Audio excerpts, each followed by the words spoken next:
जय हिंद दोस्तों। आज हम पढ़ेंगे अपने नेक्स्ट लेक्चर में क्या, रिप्रोडक्शन। ठीक है, अपना बायोलॉजी का ये अगला चैप्टर है जो कि क्या है, रिप्रोडक्शन। ठीक है, तो बेसिकली जब हम देखेंगे रिप्रोडक्शन क्या है, तो रिप्रोडक्शन में हम पढ़ेंगे पहली बात तो उसके टाइप्स पढ़ेंगे कि एसेक्सुअल होता है कि सेक्सुअल होता है, उसका कोर प्रोसेस क्या होता है कि यार रिप्रोडक्शन क्यों जरूरी है, क्यों है, क्या, what is the definition of reproduction. ठीक है, उसके बाद देखेंगे एसेक्सुअल रिप्रोडक्शन में कितने टाइप्स होते हैं, फिशन आता है, बर्डिंग आता है, कुछ वेजिटेटिव प्रोपोगेशंस आते हैं जब अपन प्लांट का रिप्रोडक्शन पढ़ते हैं। उसके बाद हम एनिमल और मतलब ह्यूमंस का रिप्रोडक्शन पढ़ेंगे। ठीक है, तो रिप्रोडक्शन देखते हैं सबसे पहले होता क्या है। ठीक है, व्हाई इज दिस नेसेसरी। ठीक है, इसको कर लेते हैं थोड़ा सा।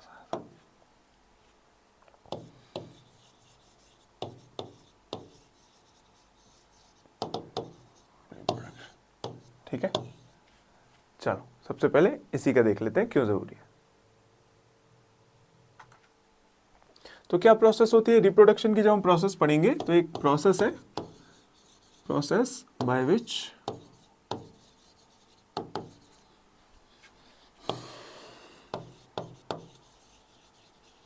an organism multiplies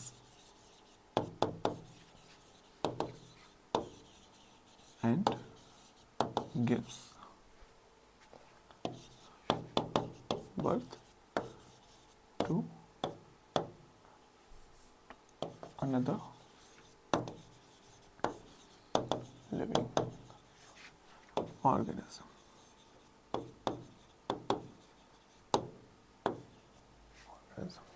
ठीक है, तो क्या कह रहे हैं अपन, रिप्रोडक्शन क्या है, it is a process by which an organism multiplies itself. क्या करता है, खुद को मल्टीप्लाई कर देता है। इसका मतलब दो से फिर दो और फिर ऐसे मल्टीप्लाई करता रहता है।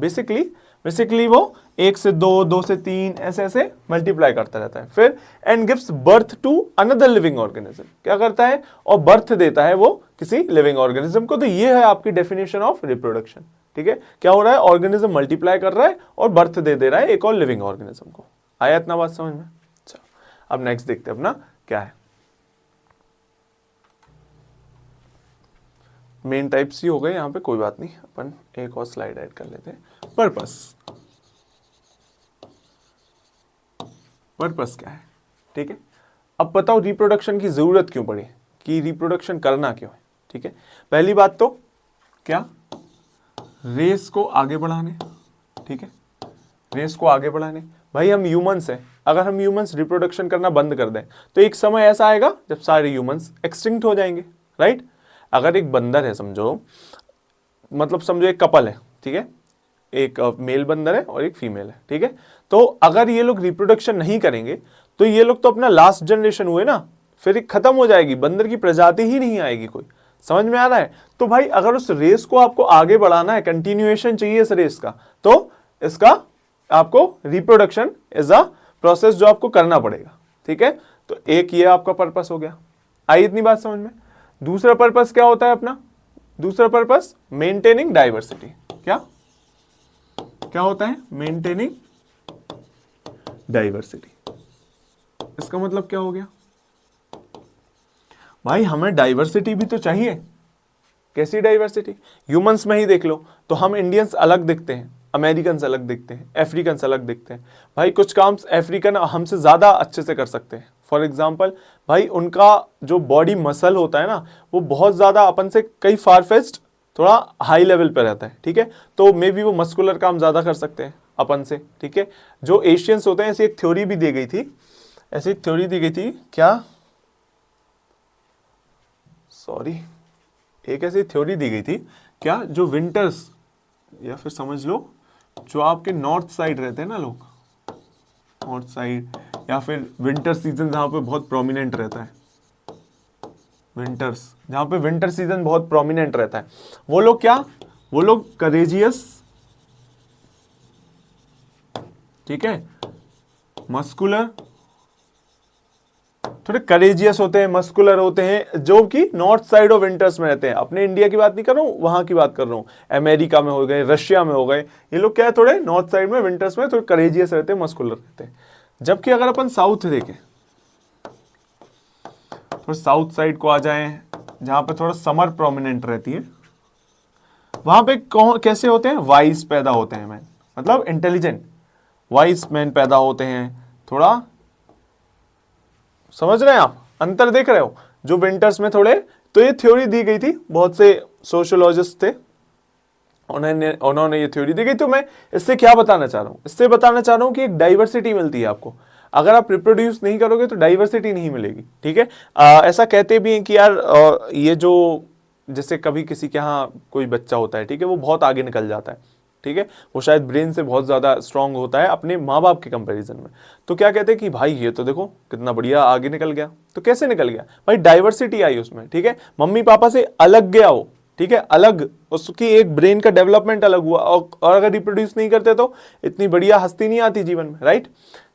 तो वही है कि डाइवर्सिटी इज नेसेसरी, इसलिए रिप्रोडक्शन का एक और पर्पस पता चल गया अपन को, चल गया कि नहीं, ठीक है, दो हो गए, और एक हो जाता है जेनेटिक वेरिएशन। क्या हो जाता है, जेनेटिक वेरिएशन।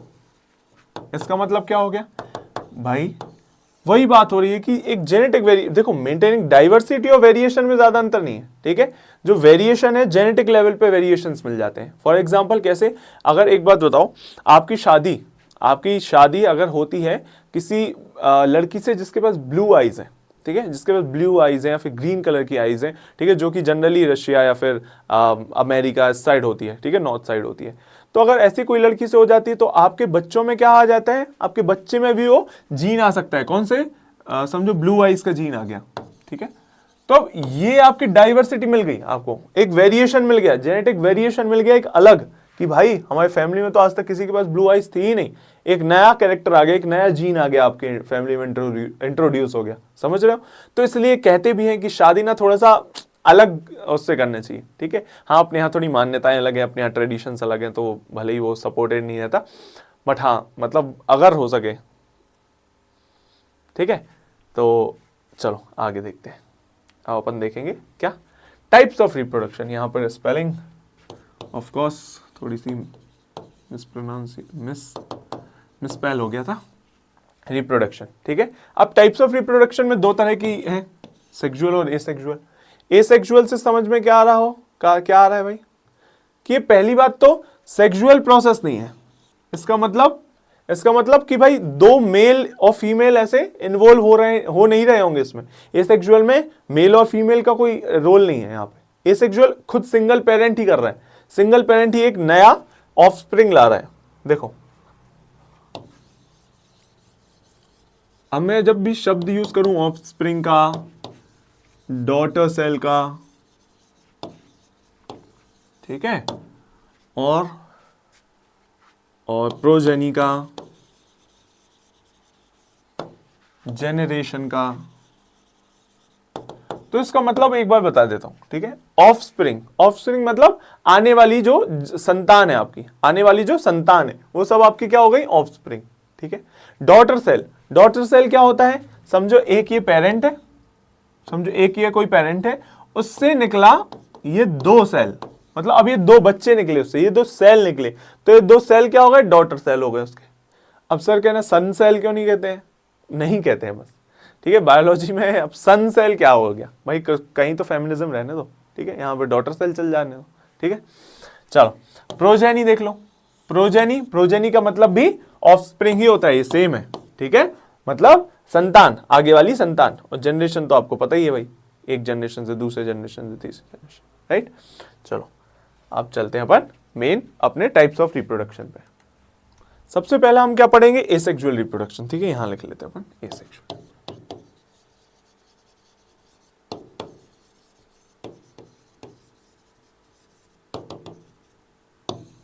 ठीक है। यहां क्या कह रहे हैं, सिंगल पेरेंट इन्वॉल्व मतलब सीधी बात, ईच इंडिविजुअल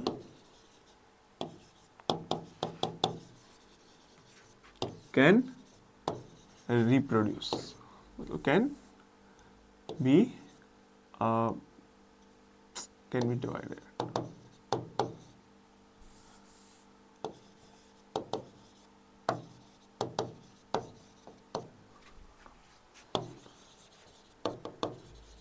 इसका मतलब क्या हो गया भाई, कि हर एक इंडिविजुअल में वहां पे ताकत रहती, क्षमता रहती है काहे की, to give rise to new individual. अपनी एक ही इंडिविजुअल सिर्फ कर सकता है क्या, अपना न्यू इंडिविजुअल प्रोड्यूस। समझ में आ रही है बात, बस इतना ही था, ठीक है। दूसरी चीज क्या, ये जो ऑफस्प्रिंग पैदा होगी, ऑफस्प्रिंग समझ गए ना आप, जो ये ऑफस्प्रिंग पैदा होने वाली है ना, तो वो क्या रहेगी, जेनेटिकली एंड मॉर्फोलॉजिकली। अभी इन दोनों के शब्द बताऊंगा, मतलब बताऊंगा। जिकली सिमिलर या फिर आइडेंटिकल,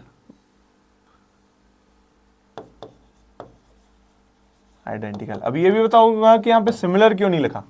एक चीज बताओ, देखो ये समझो पहले, जो इनकी बच्चे होंगे, जो इनकी संतानें होंगी, वो जेनेटिकली और मॉर्फोलॉजिकली सेम होंगी। जेनेटिकली और मॉर्फोलॉजिकली क्या होता है, जेनेटिकली और मॉर्फोलॉजिकली, ठीक है। अब मैं अगर कह रहा हूं कि मैं मॉर्फोलॉजिकली बस सेम दिख रहा हूं किसी से, मॉर्फोलॉजिकली मतलब आउटर स्ट्रक्चर, मेरा ये जो बाहरी स्ट्रक्चर है उससे मैं बिल्कुल सेम हूं। फॉर एग्जाम्पल अगर भाई हाँ ऐसे इसका एग्जाम्पल ले लेते हैं, मैं कह रहा हूं अगर ये ग्लास है, ठीक है, अगर ये ग्लास है और इसको सेम मॉर्फोलॉजिकली आइडेंटिकल अगर हम कहें, तो क्या बिल्कुल सिमिलर टाइप का एक ग्लास यहां पे खड़ा हो जाएगा, सिमिलर टाइप का एक ग्लास यहां पे खड़ा हो जाएगा, बिल्कुल एग्जैक्ट सेम दिखता होगा, सेम दिखने वाले। मॉर्फोलॉजी मतलब सेम दिखने वाले, जो सेम दिखते हैं, दिखने में जो सेम होते हैं, ठीक है, ठीक है। और जेनेटिकली आइडेंटिकल मतलब कि सेम दिख भी रहे हैं और इनके अंदर जीन्स भी सेम है। फॉर एग्जाम्पल मैं बताता हूं, अगर मॉर्फोलॉजिकली में मैं कह रहा हूं मैं सेम दिख रहा हूं, ठीक है, मतलब जैसे फॉर एग्जाम्पल मैंने ग्लास का एग्जाम्पल दिया, पर ये जो आपको बाहर से सेम दिख रहा है ना, इसका मतलब ये नहीं कि अंदर से भी वही सेम हो। अंदर जेनेटिक्स कहो इसमें आधा ग्लास पानी भरा है, जिसका बच्चा हो उसमें फुल ग्लास पानी भरा हो। मेरी बात समझ में आ रही है? जो अंदर के जीन्स है वो डिफरेंट हो सकते हैं, जो अंदर के जीन्स है वो डिफरेंट हो सकते हैं, डिफरेंट जीन्स, ठीक है। जीन्स अगर समझ में नहीं आ रहा है कि व्हाट इज जीन्स, तो genes are basic nothing but basically genes होते हैं जो आपको एक आइडेंटिटी देते हैं, जो आपको एक क्वालिटी देते हैं। फॉर एग्जाम्पल मैं कह रहा हूं भाई मेरे पास ब्लैक आइज का जीन है, ठीक है, मेरे अंदर काय का जीन है, ब्लैक आइज का जीन है, ठीक है, जो आपको आइडेंटिटी देगा, जो डीएनए के अंदर होता है जीन, ठीक है, समझ राइट, इतना तो सबको पता ही होगा। चलो डिफरेंट जीन्स, पर इसमें क्या हो जाएगा, सिमिलर जीन्स, बिल्कुल आइडेंटिकल जीन्स, ठीक है। अब मुझे बताओ आइडेंटिकल और सिमिलर में क्या अंतर होता है। एक शब्द होता है आइडेंटिकल, एक शब्द होता है सिमिलर। मैंने अभी देखा होगा सिमिलर लिखा फिर मिटा दिया, क्या अंतर हो गया ऐसा, आइडेंटिकल और सिमिलर लिखा रहने देता, राइट, पर नहीं, क्या होता है सिमिलर का मतलब होता है लगभग एक जैसा। सिमिलर का क्या मतलब होता है, लगभग एक जैसा, पर आइडेंटिकल का मतलब होता है क्लोन, मतलब डिट्टो वैसे ही का वैसा, एग्जैक्ट वैसा, exact copy,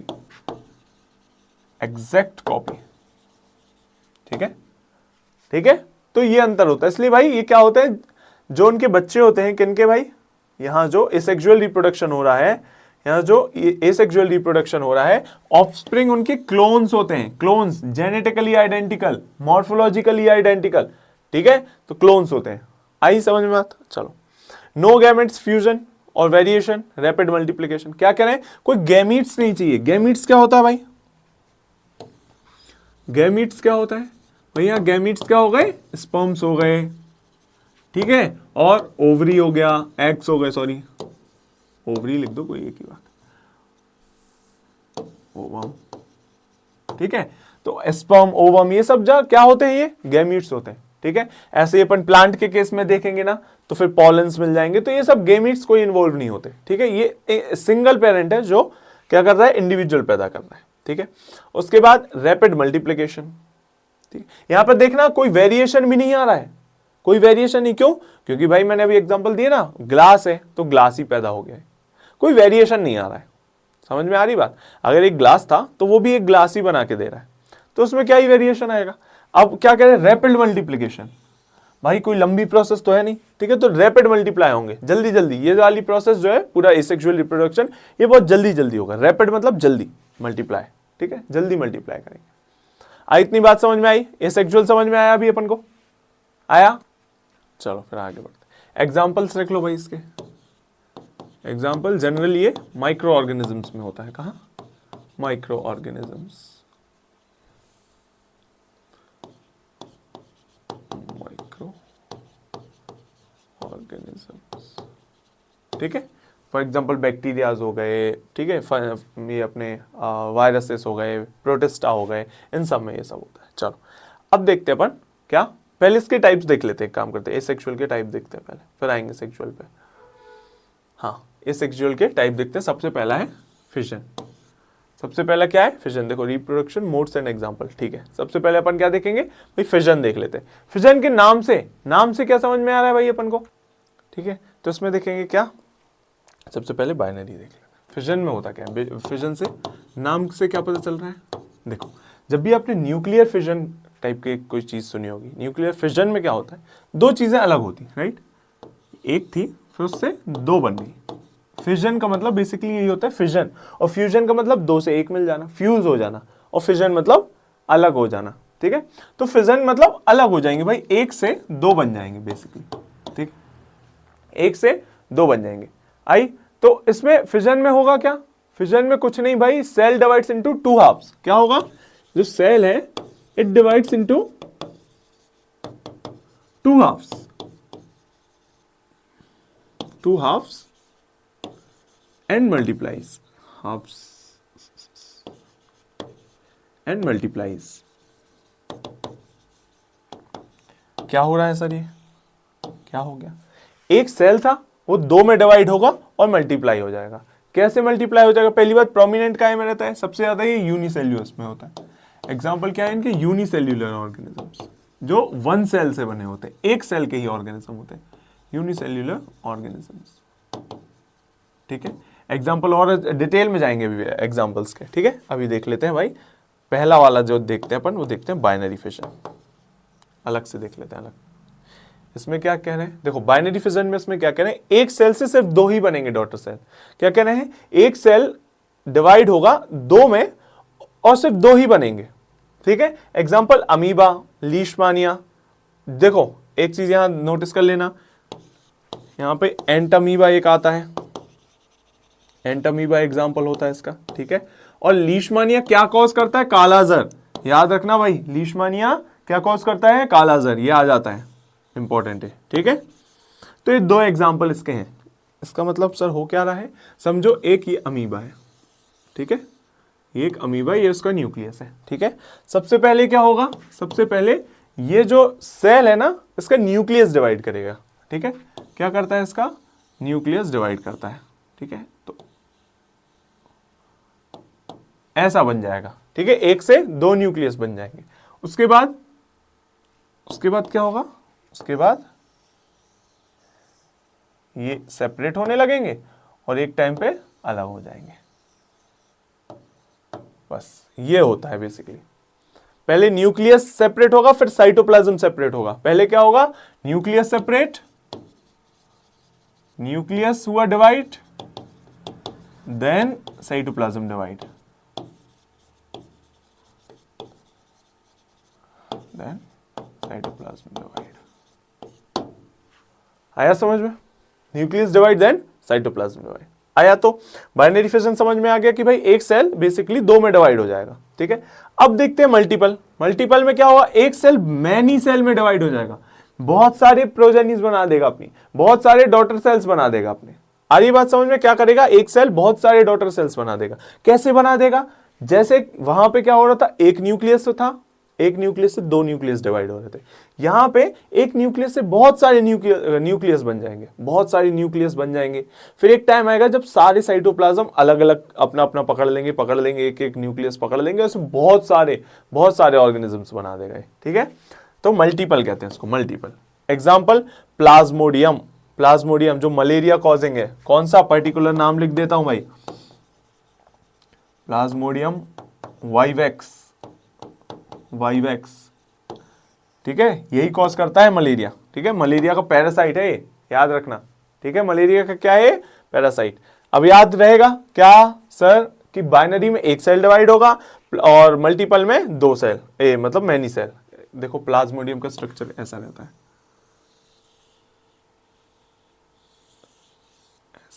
it's like a sleeper, एक स्लीपर के शेप का रहता है, ठीक है।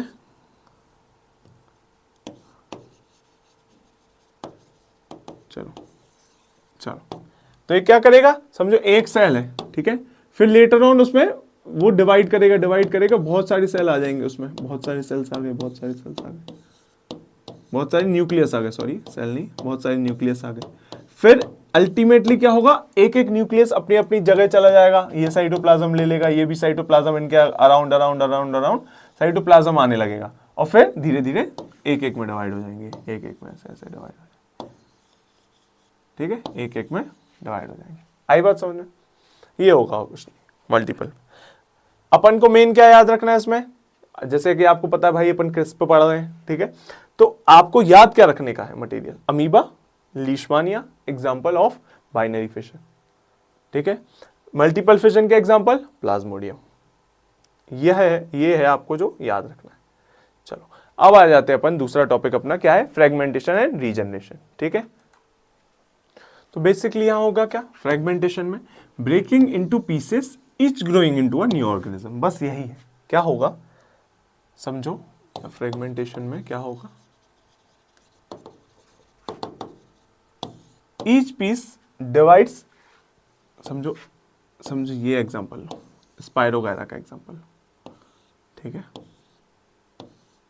समझो ये स्पाइरोगायरा है, ठीक है, बेसिकली काय में होता है, ये बेसिकली होगा एल्गी एंड फंजाई, ठीक है, इनमें होता है, ठीक है, याद रखना, अगर पूछ लिया जाए एल्गे और फंजाई में क्या होता है, फ्रेगमेंटेशन याद रखना एक, ठीक है, दोनों का साथ में पूछ लिया जाए। अब समझो स्पाइरोगायरा है, स्पाइरोगायरा का यही कहना है कि अगर इसमें कोई ब्रेक आएगा, ठीक है, समझो इसमें ब्रेक आया, ऐसी बनी और ये 3 ऐसे हो गए अलग, यही होगा, ठीक है। तो ये जो टूटा है ना, ये जो पीसेस टूटे हैं, each piece divide into a new one, क्या होगा, ये एक नया बना लेगा, एक नया, फॉर एग्जांपल कैसा, ये है ना, ये 3 और ग्रो कर लेगा अपनी नीचे, ये वापस से ऐसे ही बन जाएगा, और ये क्या कर लेगा, ये एक और ग्रो कर लेगा अपने ऊपर, ये समझ रहे हो। तो ये होता है किसका प्रोसेस, फ्रेगमेंटेशन का। आया समझ में। एग्जाम्पल इसके बहुत सारे हैं, क्या है, स्पाइरोगायरा है, यूलोथ्रिक्स है, ठीक है, बहुत सारे एग्जाम्पल्स हैं, ठीक है, बेसिकली एल्गी और फंजाई के कोई एग्जाम्पल लिख देना, ठीक है। चलो ये आया समझ में फ्रेगमेंटेशन की, ईच पीस क्या हो रहा है यहाँ पे, ब्रेकिंग इनटू पीस में अगर डिवाइड होंगे तो ईच ग्रोइंग, ईच पीस जो है ना आपका ग्रो कर जाएगा इनटू न्यू इंडिविजुअल, ठीक है। अब एग्जांपल स्पाइरोगायरा, प्लेनेरिया, ये बहुत अच्छा एग्जांपल है, प्लीज इसको इंपॉर्टेंट है, ठीक है, ये इंपॉर्टेंट है, प्लेनेरिया जिसको फ्लैटवॉर्म भी कहते हैं, ठीक है, प्लेनेरिया याद रखना, ठीक है। चलो उसके बाद ये एक नोट है, देखो क्या, लिजर्ड शो लिमिटेड रीजनरेशन। हाँ, रीजनरेशन की प्रॉपर्टी वही कुछ ऐसी कुछ होती है कि भाई समझो एक ये यही ले लेते हैं, हाइड्रा का एग्जांपल ले लेते हैं, मैं कह रहा हूं, ठीक है, हाइड्रा, आपने सबने इसका एग्जांपल सुना होगा, हाइड्रा, ठीक है, ये समझो हाइड्रा है, इसका मैंने कहा इतना पार्ट मैंने ब्रेक कर दिया, ठीक है, तो क्या होगा, ये जो पार्ट यहां टूटा है और ये जो पार्ट यहां टूट गया है, ठीक है, ये जो पार्ट यहां टूट गया है, ये अपना अपना रीजनरेट कर जाएंगे, क्या कर जाएंगे, ये रीजनरेट कर जाएंगे। आई बात समझ में, रीजनरेशन हो जाएगा, वापस से ग्रो कर जाएंगे उतना ही। अब यहां ये कह रहे हैं कि भाई लिजर्ड शो लिमिटेड रीजनरेशन, भाई लिजर्ड ऐसी चीज है जो लिमिटेड रीजनरेशन, क्या वो पूंछ अपनी वापस से बढ़ा लेती है। जब आप किसी छिपकली को पकड़ने जाओगे ना, तो अगर आपने उसकी पूंछ से पकड़ा तो आप वो पूंछ आपके हाथ में रह जाएगी और छिपकली भाग जाएगी। ये उसका डिफेंस मैकेनिज्म होता है। क्या होता है उसका डिफेंस मैकेनिज्म, बचने का तरीका होता है। तो उसके पास ये प्रॉपर्टी होती है कि वो अपनी जो पूंछ है फिर से ग्रो कर लेगी। क्या प्रॉपर्टी होती है, वो पूंछ अपनी फिर से ग्रो कर लेगी, ठीक है। तो ये किसके पास होती है प्रॉपर्टी, लिजर्ड्स के पास। रहेगा, याद रहेगा, हाँ चलो। हाइड्रा, स्पायरोगायरा, यूलोथ्रिक्स, ये सब याद रखना। नेक्स्ट बढ़ते हैं अपन आगे। नेक्स्ट क्या है, बडिंग, ठीक है। नेक्स्ट क्या है, बडिंग। बडिंग से क्या समझ में आ रहा, कोई बड बन रही होगी, बड, बड मतलब एक गठान, समझो ऐसा कुछ, एक गठान बन रही होगी, बड बन रही होगी। तो क्या है, a small bud grows and detaches itself. Detach कर लेना मतलब अटैच कर लेना, डिटैच कर देना, समझ गए, हट जाना वहां से। तो डिटैच कर लेती है खुद को, ठीक है। Example, hydra yeast forms change. Example देखो, यहां देखो, इससे समझ में आएगा। ये हाइड्रा है, वो जो मैंने पहले बताया था। तो हाइड्रा देखो रीजनरेशन भी कर रहा है, ठीक है, और ये भी कर रहा है, बडिंग भी कर रहा है। तो क्या होगा, हाइड्रा समझो ऐसा है, हल्की सी उसमें एक बड निकल गई, देखो हल्की सी एक बड निकल गई उसमें। वो बड धीरे धीरे ग्रो कर जाएगी हाइड्रा के शेप में और डिटैच हो जाएगी। जैसे ही वो मैच्योर हुई, वो क्या हो जाएगी, डिटैच हो जाएगी उससे। समझ में आ रही है ना बात, क्या कह रहा हूं मैं कह रहा हूं भाई, एक हाइड्रा था, ठीक है, एक हाइड्रा था, इसमें हल्की सी बड निकली पहले, ठीक है, ये बड निकली, पर अब ये हटेगी नहीं यहां से। पहले क्या करेगी ये, पहले पेरेंट से ये सब कुछ अपना न्यूट्रिशन लेगी कि हाँ अभी बढ़ रही हूँ, धीरे धीरे बढ़ रही हूँ, ठीक है। उसके बाद जब वो जैसे ही पेरेंट की साइज की हो जाएगी, ठीक है, अपनी पेरेंट्स की साइज की हो जाएगी, ठीक है, तो क्या, तब ये डिटैच हो जाएगी, तब ये क्या हो जाएगी, डिटैच हो जाएगी।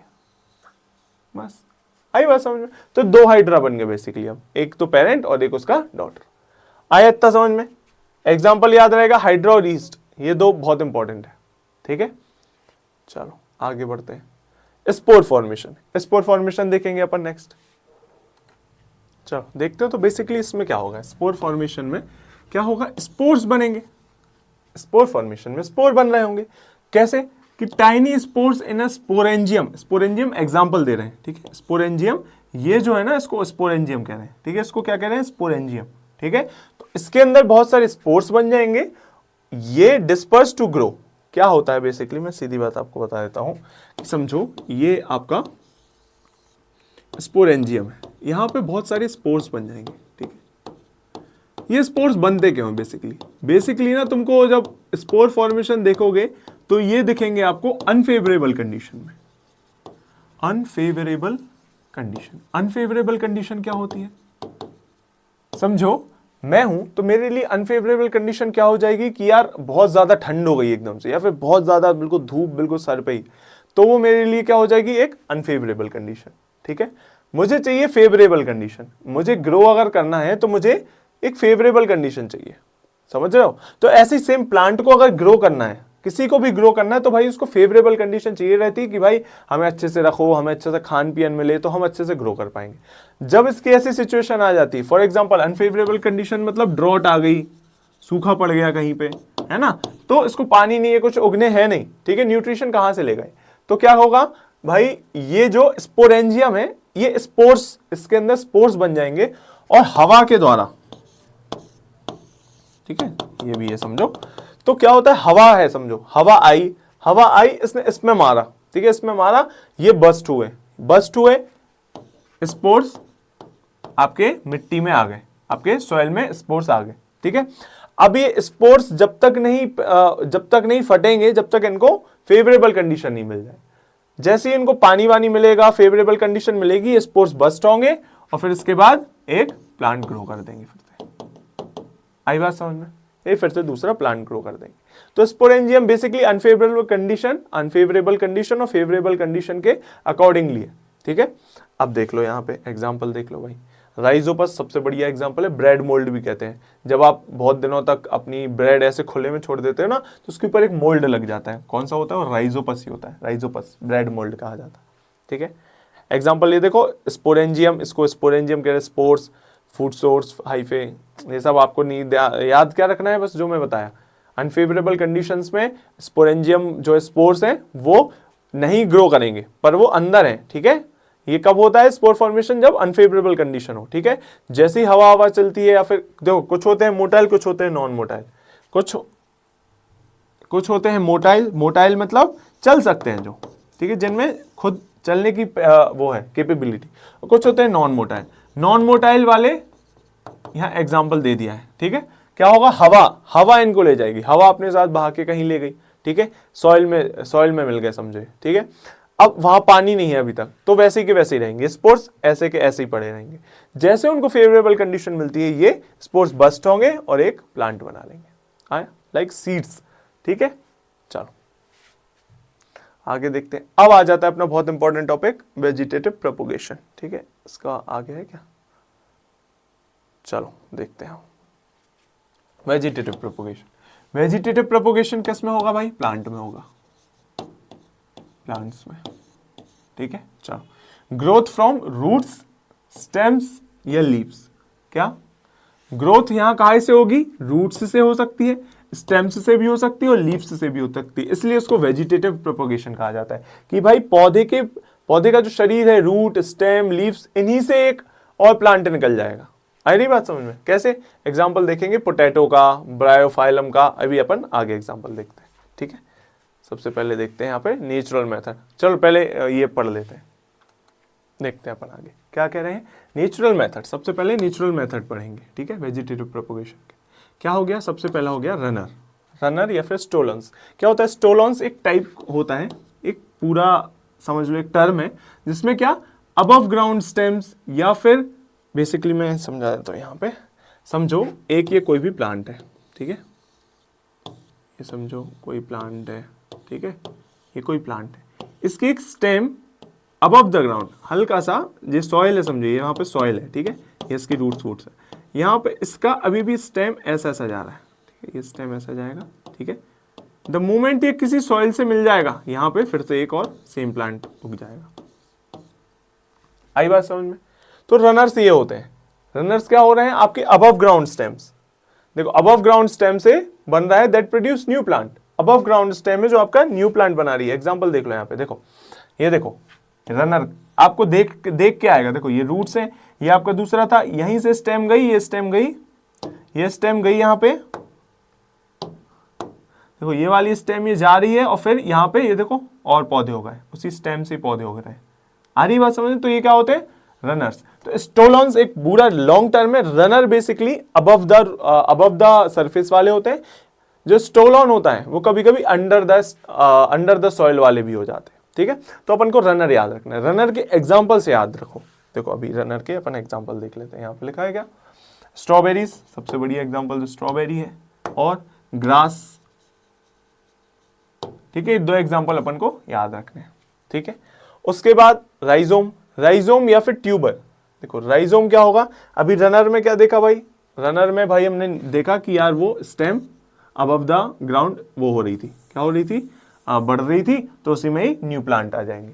राइजोम क्या होगा, राइजोम में वहीं से कुछ गठाने निकलेंगी और वहां से रूट्स निकल जाएंगी। फॉर एग्जांपल देखो यहाँ कहाँ गया, ये देखो राइजोम, सबने अदरक देखी होगी, अदरक में देखा होगा ये जड़ें निकल जाती हैं कभी कभी, अदरक में, सबके घर में अदरक देखी होगी सबने, तो अदरक में से कुछ जड़ें निकल जाती हैं, देखा होगा। अगर इसी को आप सॉइल में लगा दोगे ना, तो यहीं से क्या निकलने लगेंगे, आपका दूसरे जिंजर के प्लांट्स निकलने लगेंगे। समझ में आ रहा है क्यों हो रहा है, यहाँ पे बड्स से होता है, किससे, बड्स। यहां पर क्या चाहिए आपको, बड्स चाहिए। देखा होगा अदरक अगर ऐसी है तो इसमें कुछ ऐसे बड्स होंगे, ठीक है, इस बड्स से ही निकलता है ये सब, ठीक है, सबने देखे होंगे गठाने। तो मॉडिफाइड अंडरग्राउंड स्टेम है, क्या है, अंडरग्राउंड स्टेम है, कौन, जिंजर हो गया एग्जांपल, पोटैटो हो गया, दैट स्प्राउट न्यू शूट्स, जो नए स्टेम्स बना देते हैं, नए स्टेम बना देते हैं, ठीक है। फॉर एग्जांपल देख लो भाई, सबसे बढ़िया जिंजर है और ट्यूबर का पोटैटो है। अपन को क्या याद रखना है, अभी क्या बोला मैंने भाई, रनर का एग्जांपल क्या बोला, रनर का एग्जांपल बोला मैंने ग्रास एंड स्ट्रॉबेरी, ठीक है, समझ में आ गया सर। फिर उसके बाद क्या बोला, राइजोम, राइजोम का सब याद रखेंगे, जिंजर, प्राइम एग्जांपल्स हैं ये आ सकते हैं। फिर ट्यूबर क्या हो गया आपका, पोटैटो, ठीक है। ये सब क्या है, अंडरग्राउंड स्टेम्स, ये क्या है, अंडरग्राउंड स्टेम्स, अंडरग्राउंड स्टेम बना देंगी। स्टेम कहां से निकलेंगे, उनकी बड्स से स्टेम निकल जाएंगी, बस यही होता है ट्यूबर। ठीक है। अपन ने वेजिटेटिव प्रोपोगेशन में अभी तक क्या देखा भाई कि कोई भी प्लांट का पार्ट लगना है, ठीक है, कोई भी स्टेम हो, रूट हो, उसकी लीफ हो, वहां से कुछ ना कुछ निकलेगा और वहां से दूसरा पौधा उग जाएगा। सेम यहां पे ही ग्रास और स्ट्रॉबेरी का तो पता चल गया आपको, स्टेम से निकल रहा है।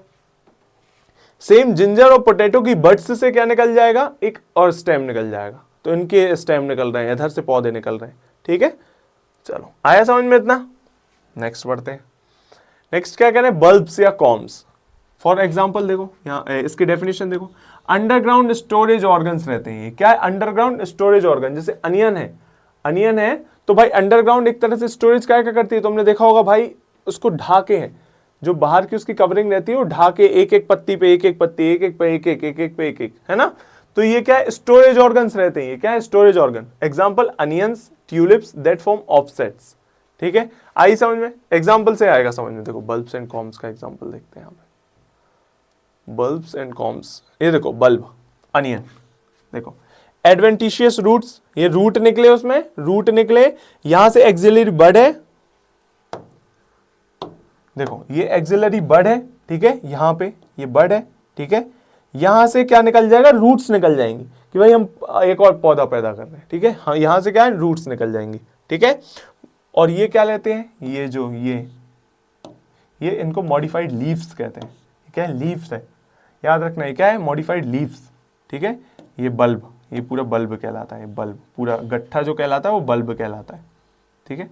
और यहां से आपके प्लांट निकलने लगे, ये रूट्स निकल जाएंगे, ठीक है। आई बात समझ में इतनी। अंडरग्राउंड बेसिकली देखो बहुत सारी अंडरग्राउंड, ये सब अंडरग्राउंड में ही रहते हैं, वेजिटेटिव प्रोपोगेशन ज़्यादातर, ठीक है। बल्ब देख लिया, उसके बाद आ गया सकर्स। सकर्स क्या होते हैं, शूट्स अराइजिंग फ्रॉम रूट्स और स्टेम बेस, बस और कोई बात नहीं हो रही। ऐसे सकर्स क्या होते हैं, जहां से शूट्स मतलब स्टेम निकल जाए, कहां से, फ्रॉम रूट्स या स्टेम बेस, रूट के बेस से निकल जाए, या तो समझो ये रूट से इसके बेस से निकल जाए, या तो स्टेम के बेस से निकल जाए, स्टेम के बेस से एक और स्टेम निकल जाए, ठीक है, वो होते हैं। यहां भी एग्जांपल देख लेते हैं भाई सकर का, इसमें दिया है क्या कि नहीं दिया है, रूट प्रोपोगेशन ये दिया है, रूट प्रोपोगेशन। ये देखो यहाँ पे स्वीट पोटैटो एग्जांपल है। क्या हुआ यहाँ पे, देखो नया, ये पुराना प्लांट था तुम्हारा, ठीक है, यहां से एक और निकलने का, देखो स्टेम के नीचे से, स्टेम के बेस से एक और निकल गया, एक और निकला, तो ये देखो न्यू रूट, ये न्यू रूट बन गई, और ये ओल्ड रूट बनी रहेगी, बस कुछ नहीं है। रूट से एक और बेस निकल जाए, अपन को तो एग्जाम्पल से मतलब है भाई, एग्जाम्पल ले आओ सर, डेफिनेशन तो वहां लिखना नहीं है, अपन क्या लिख लेते हैं यहाँ पे, क्या हो गया था, क्या बचा था पे, बल्ब्स लिखना ना, चलो बल्ब्स हो गया आपका, क्या एग्जाम्पल, अनियन और ट्यूलिप्स, ठीक है। उसके बाद लास्ट क्या था, सकर्स,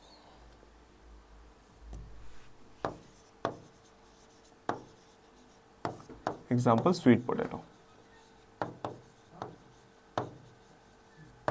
ठीक है।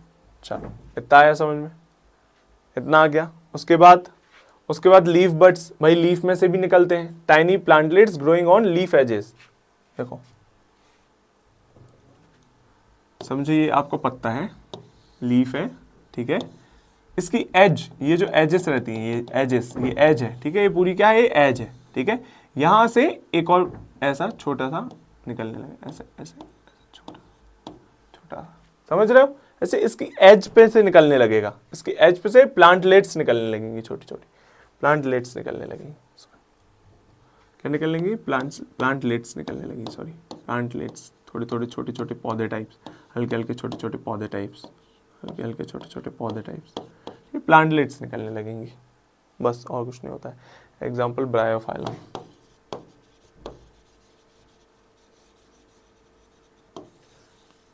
मेन मतलब एग्जाम्पल से रखो, यही आएंगे, यही पूछा जाएगा, ठीक है। चलो आगे बढ़ते हैं। अब बचा अपना आर्टिफिशियल। आर्टिफिशियल में क्या, देखो ये इंपॉर्टेंट है, क्या ये आर्टिफिशियल मेन इंपॉर्टेंट है अपना। क्या हो सकता है इसमें भाई, कटिंग, सबसे पहला देखेंगे कटिंग, आपने जनरली देखा होगा कि भाई जो गुलाब के पौधे होते हैं, जो रोज़ प्लांट होते हैं, अपन जाते हैं कभी किसी के यहाँ, बहुत अच्छा अपन को रोज़ दिखता है उनके यहाँ, तो मम्मी लोग क्या करती हैं भाई कि यार आप इसका अपना वो दे दीजिए, एक डाली दे दीजिए, स्टेम दे दीजिए छोटी सी, तो वो हम घर पे लगा लेंगे और वहाँ हमारे घर पे भी सेम रोज़ होने लगेगा। तो बात क्या होती है, कटिंग यही है, अ पीस ऑफ स्टेम और रूट और लीफ। स्टेम भी ले जा सकते हो, रूट भी ले जा सकते हो और लीफ भी ले जा सकते हो। क्या होता है, पीस ऑफ स्टेम, रूट और leaf is cut and planted to grow roots. ठीक है, प्लांट कर दिया, उसमें रूट्स उग जाएगी, फिर बाकी प्लांट उग जाएगा। सबसे प्रोमिनेंट एग्जांपल इसका क्या है, रोज है। ठीक है, रोज, शुगर केन, ये सब एग्जांपल है कटिंग के। ठीक है, दूसरा क्या हो गया, लेयरिंग। लेयरिंग में क्या होगा, bending a low branch to the ground, burying part of it to the root. बता देता हूं, देखो समझो, ये आपका एक प्लांट है। ठीक है, इसमें से ये रूट्स है, ये शूट है आपकी। ठीक है, ठीक है, ये आपकी रूट्स है, ये आपका सॉइल है, बेसिकली यहाँ पे सॉइल है। ठीक है, सॉइल। अब यहां से आपका जो ये ब्रांच निकल रही थी ना, उसको क्या किया, उसी ब्रांच को इसके सॉइल के नीचे कर दिया, सॉइल के नीचे से ऊपर कर दिया। समझ रहा हूं, बेसिकली ऐसा कर दिया, बस ये कर दिया, ये कर दिया। क्या कर दिया, उसकी एक ब्रांच ली आपने, सॉइल के नीचे डाली और वहां से ऊपर उठा दी, मतलब बेसिकली इसको थोड़ी सी नीचे करके इस पे सॉइल रख दी, सॉइल इस पे रख दी। तो क्या हो जाएगा, अब यहां से अब ये यहां पे रूट्स निकल आएंगी इसकी, और एक यहां से अलग प्लांट ग्रो हो जाएगा। समझ रहे हो, उसके बाद धीरे से यहां से काट दो, जैसे प्लांट थोड़ा ग्रो होने लगे यहां से काट दो बस, तो ये एक और प्लांट में ग्रोथ हो जाएगी। तो ये क्या कहलाती है, लेयरिंग। क्या कहलाती है, लेयरिंग। ठीक है, क्यों करना पड़ती है, कभी कभी यार कुछ प्लांट्स होते हैं जो बहुत कमजोर होते हैं, उनका आप ऐसे रूट काट के कभी भी नहीं डाल सकते हो, तो बहुत दिक्कत कर जाएगा। तो लेयरिंग उन प्लांट्स के लिए होती है जो थोड़े सेंसिटिव होते हैं कटिंग के लिए। ठीक है, एग्जांपल कोई ऑर्नामेंटल प्लांट लेना हो, ऑर्नामेंटल प्लांट्स लेना हो। ठीक है, आया इतना बात समझ में, लेयरिंग आई समझ में कि नहीं। चलो आगे देखते हैं, यहाँ पे अपन ने इसका एग्जांपल लिख लिया ना, कटिंग का, रोजेस, शुगर केन, इसका एग्जांपल है क्या, हाँ बॉन्जाई हो गया, देखो बॉन्जाई। ठीक है, और भी है, ग्रेप वाइन है, ग्रेप वाइन। ठीक है, चलो अब अगला देखते हैं अपन, ग्राफ्टिंग। ग्राफ्टिंग बढ़िया बढ़िया चीज है, देखो ग्राफ्टिंग बताते हैं। ग्राफ्टिंग समझो, एक कोई भी पेड़ था, कोई भी प्लांट था। ठीक है, आपने कुछ नहीं किया, आपने उसका यहां का इतना पार्ट हटा के, इतना पार्ट हटा के आपने उसका हटा दिया, और यही इतना पार्ट किसी दूसरे का लगा दिया, सेम प्लांट का दूसरा। समझ रहे हो, क्या हुआ, सेम स्पीशीज या फिर डिफरेंट स्पीशीज भी हो सकता है। आपने बस उनका बेसिकली एक पार्ट काट के दूसरे में, क्या कह रहे हैं देखो पढ़ो, ज्वाइनिंग अ बड और सायन, सायन कहलाता है, बताता हूं, from one plant on to the root stock of another. समझो, इसका रूट स्टॉक क्या था, ये रूट स्टॉक है, मतलब जहां से रूट जोड़ा है, तो ये रूट स्टॉक में आपने दूसरे उसका प्लांट का लगा दिया, क्या, एक सायन। सायन मतलब कुछ नहीं, बेसिकली जैसे ये हिस्सा इस प्लांट का काटा और इस प्लांट में ये लगा दिया, तो क्या होगा, अब इस प्लांट का तो इसमें गुण है ही, अब इस प्लांट के भी उसमें गुण आ जाएंगे। ठीक है, तो क्या होगा, फॉर एग्जांपल ले लेते हैं अपन ने एक वो डाला, क्या, एप्पल, एक ग्रीन एप्पल का अपन ने सायन काटा। ठीक है, और इसको अपन ने फिट कर दिया रेड एप्पल के रूट स्टॉक में, ठीक है, तो क्या उस पेड़, जो अपने पेड़ मिलेगा ना, जो हमें पेड़ मिलेगा ना, ये इस पे आपको ग्रीन एप्पल्स भी मिलेंगे और रेड एप्पल्स भी मिलेंगे। क्या कह रहा हूं मैं, इसमें आपको रेड एप्पल्स भी मिलेंगे और ग्रीन एप्पल्स भी मिलेंगे। आई बात समझ में। तो ये होती है, बहुत अच्छी मेथड है ग्राफ्टिंग। ठीक है, एग्जाम्पल देख लो, एप्पल्स, पीचेस, मैंगोज, बहुत सारे एग्जाम्पल है इसके तो। ठीक है, टिश्यू कल्चर में कुछ नहीं होता है भाई, इसमें बस growing many plants from a small piece of tissue. एक टिश्यू ले लेते हैं, एक समझो एक टिश्यू का टुकड़ा ले लिया, और ये मैंने एक उसको लैब में ले गया और बढ़िया न्यूट्रिएंट रिच कंडीशन में उस टिश्यू को रख दिया। न्यूट्रिएंट रिच मतलब जितना न्यूट्रिएंट इसको चाहिए होगा पर्याप्त इस सॉइल में हमने इस मिट्टी में अच्छे बढ़िया लैब की कंडीशन में रख दिया है, ठीक है। उसके बाद ये बहुत जल्दी ग्रो होने लगता है क्योंकि इसको बहुत सारी क्या न्यूट्रिएंट्स मिलने लगे, इसको न्यूट्रिएंट्स मिलने लगे बहुत सारे, तो बस ये बहुत जल्दी ग्रो होगा। ये रैपिड ग्रो शो करता है, रैपिड ग्रो शो करेगा। अब इसको टिश्यू क्यों कह रहे हैं अपन, क्योंकि टिश्यू का यूज किया है, एक छोटा सा टुकड़ा बिल्कुल टिश्यू लेते हैं, टिश्यू लेवल का टिश्यू ही लेते हैं, ठीक है, तो इसलिए इसको टिश्यू कल्चर कहते हैं। आई बात समझ में? इतना ही था अपना वेजिटेटिव, और कुछ तो नहीं बचा? हाँ नहीं बचा। चलो अब आ गया अपना sexual reproduction in flowering plant. ये अब देखते हैं। देखो सबसे पहले अपन क्या पढ़ते हैं, इनमें क्या देखेंगे, सबसे पहले रिप्रोडक्टिव ऑर्गन्स ही देख लेते हैं। बेसिकली पूरा ऑर्गन देखेंगे, मेनली अपन को रिप्रोडक्टिव ऑर्गन्स देखने फ्लावर के, ठीक है। क्या होते हैं मेल पार्ट में, देखो सबसे पहले स्टेमन या फिर एंड्रोशियम कहते हैं। मेल पार्ट को क्या कहते हैं, स्टेमन या फिर एंड्रोशियम, ठीक है, ये मेल पार्ट होता है। मेल पार्ट देखो यहाँ पे ये बना ही देता हूँ।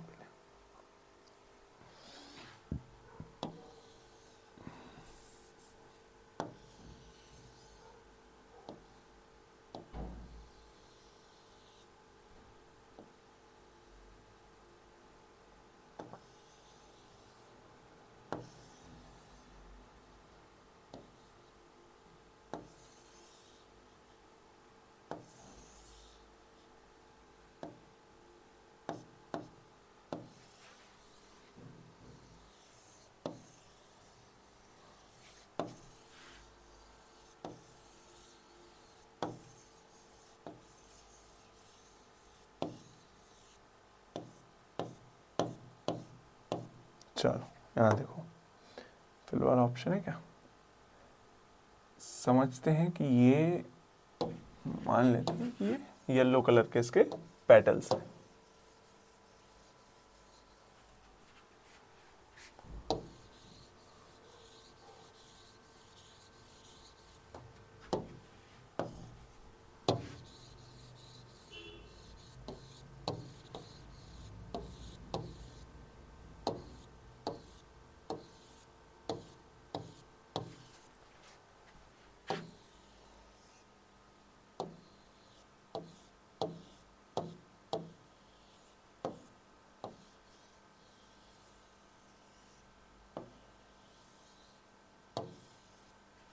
समझो ये भाई क्या है, कलरफुल पेटल्स है। जो कलरफुल होता है उनको क्या कहते हैं, पेटल्स। और जो नीचे जो ग्रीन कलर के होते हैं उनको क्या कहते हैं हम, सेपल्स, ठीक है। ये क्या हो गए आपके, सेपल हो गए। ये क्या हो गए आपके, पेटल हो गए। यहां देखो, ये देखो, ये जो आपके जो ग्रीन कलर के कहलाते हैं, जो आपके ग्रीन कलर के कहलाते हैं, क्या कहलाते हैं, सेपल्स कहलाते हैं। ये क्या करते हैं, प्रोटेक्ट्स फ्लावर बड जो है ना, ये यहाँ पे कली, बेसिकली ये जो कली है ना, ये इसकी सुरक्षा करते हैं, इस पूरी बड की सुरक्षा करते हैं। कौन, ये सेपल्स, ठीक है। फिर पेटल्स कहां गए, देखो petal, to attract pollinators usually brightly coloured, ये थोड़े ब्राइट कलर के होते हैं, ठीक है। क्यों, क्योंकि इनको पॉलिनेटर्स चाहिए। अभी पॉलिनेटर्स क्या होते हैं देखते हैं, ठीक है। फिर उसके बाद सेपल्स पेटल समझ में आ गए, ठीक है, सेपल्स पेटल समझ में आ गए। इसलिए देखो मैंने इसको पीला क्यों किया, क्योंकि पेटल्स हम लोग को मैम लोगों ने जब याद करवाया था ना, हम लोग को क्या बताया था मैम लोगों ने, बोला था जब हम लोग के स्कूल टीचर्स थे, उन्होंने बोला था पेटल्स होते हैं वो पीले से याद रखना कि कलरफुल होते हैं, ठीक है, पीले से याद रखना। सेपल्स पेटल्स में हम लोग हमेशा कंफ्यूज होते थे कि कौन सा कलरफुल रहेगा, कौन सा ग्रीन कलर का बस रहेगा। तो पास से पीला याद रखना, तो पीला तो होता नहीं है कुछ, तो कलरफुल मतलब पी कलरफुल होते हैं, पेटल्स जो कलरफुल होते हैं, और सेपल्स ग्रीन होते हैं, ऑपोजिट वाला तो याद ही रहेगा, राइट। तो ऐसे याद किया था हम लोगों ने। चलो अब देखते हैं जो एंड्रोशियम पार्ट्स, ये देखो, ये जो है ना, ये क्या है, ये है एंड्रोशियम, ये और ये, ठीक है, ये क्या है, एंड्रोशियम है, ये मेल पार्ट्स है, ठीक है। मेल पार्ट का काम क्या होता है, produce pollen grains which contain the male reproductive cell. Pollen grains are sticky to stick on to body of pollinators. क्या होते हैं, ये जो है ना, ये जो ये दिख रहा है ना, यहाँ पे पोलन ग्रेन्स निकलते हैं। यहां से क्या निकलते हैं? Pollen grains. कैसे?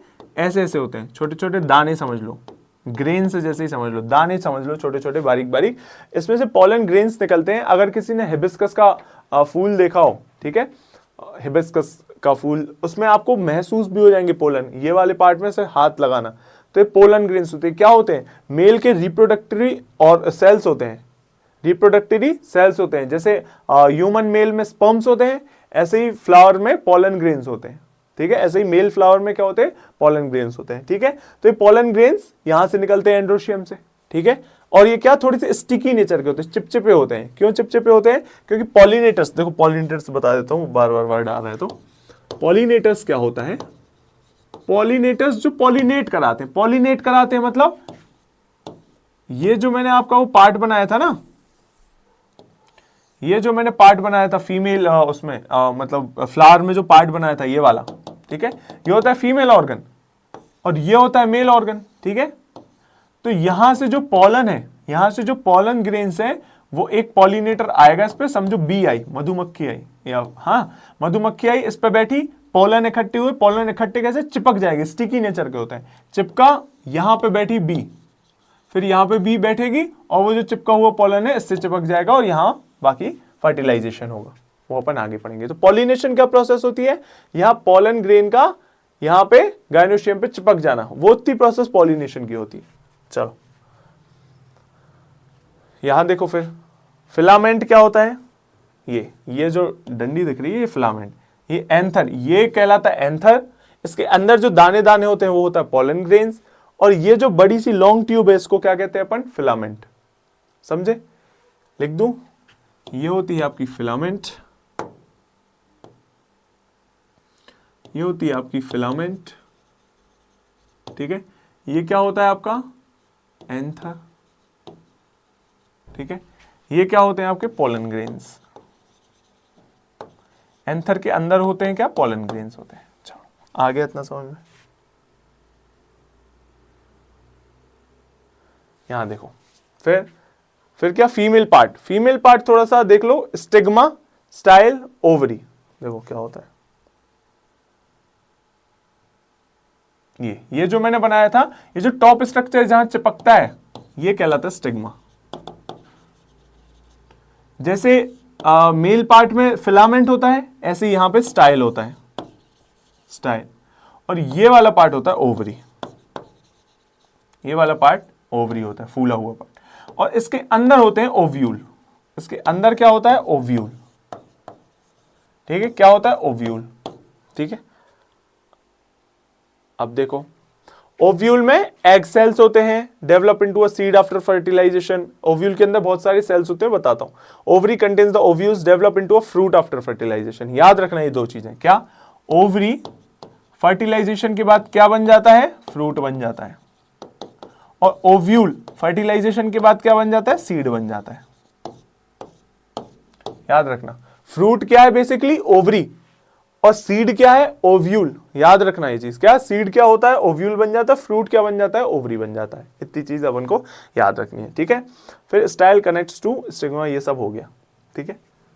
अब इतनी बात समझ में आई क्या? कि भाई जो कलरफुल वाले पार्ट होता है फ्लावर का वो पेटल्स कहलाता है, जो ग्रीन पार्ट होता है वो सेपल्स कहलाता है। इनका बेसिकली फंक्शन क्या है? यहाँ इसको प्रोटेक्ट करने का, बर्ड को प्रोटेक्ट करने का।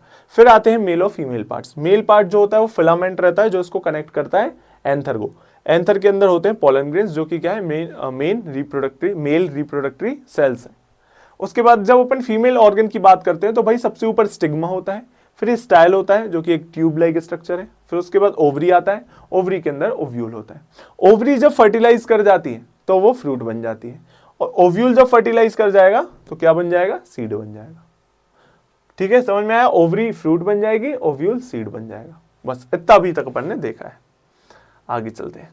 पॉलिनेशन देख लो, transfer of pollen from anther to stigma. मैं बता चुका हूं, पॉलन वहां से आके अगर स्टिग्मा में चिपक जाता है तो वो क्या कहलाता है? पॉलिनेशन कहलाता है। यहां देखो, ये यहां से स्टिग्मा पे जैसे चिपकेगा तो पॉलिनेशन। दो टाइप के होते हैं, सेल्फ पॉलिनेशन और क्रॉस पॉलिनेशन।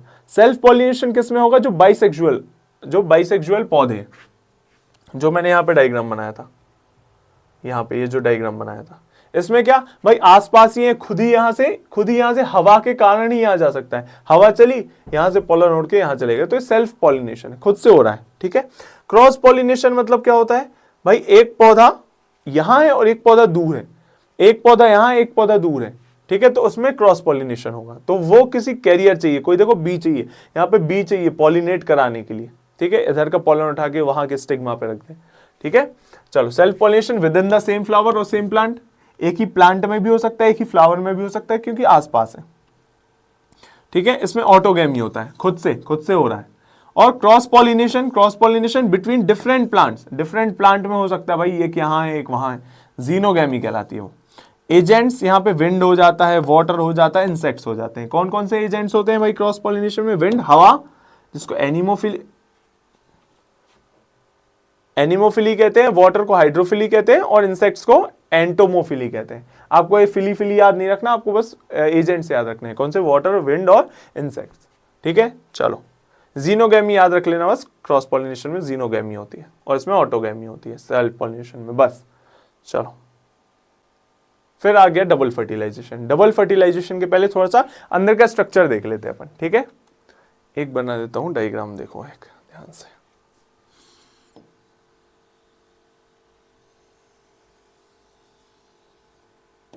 ये आपका स्टिग्मा है, ठीक है, यहां से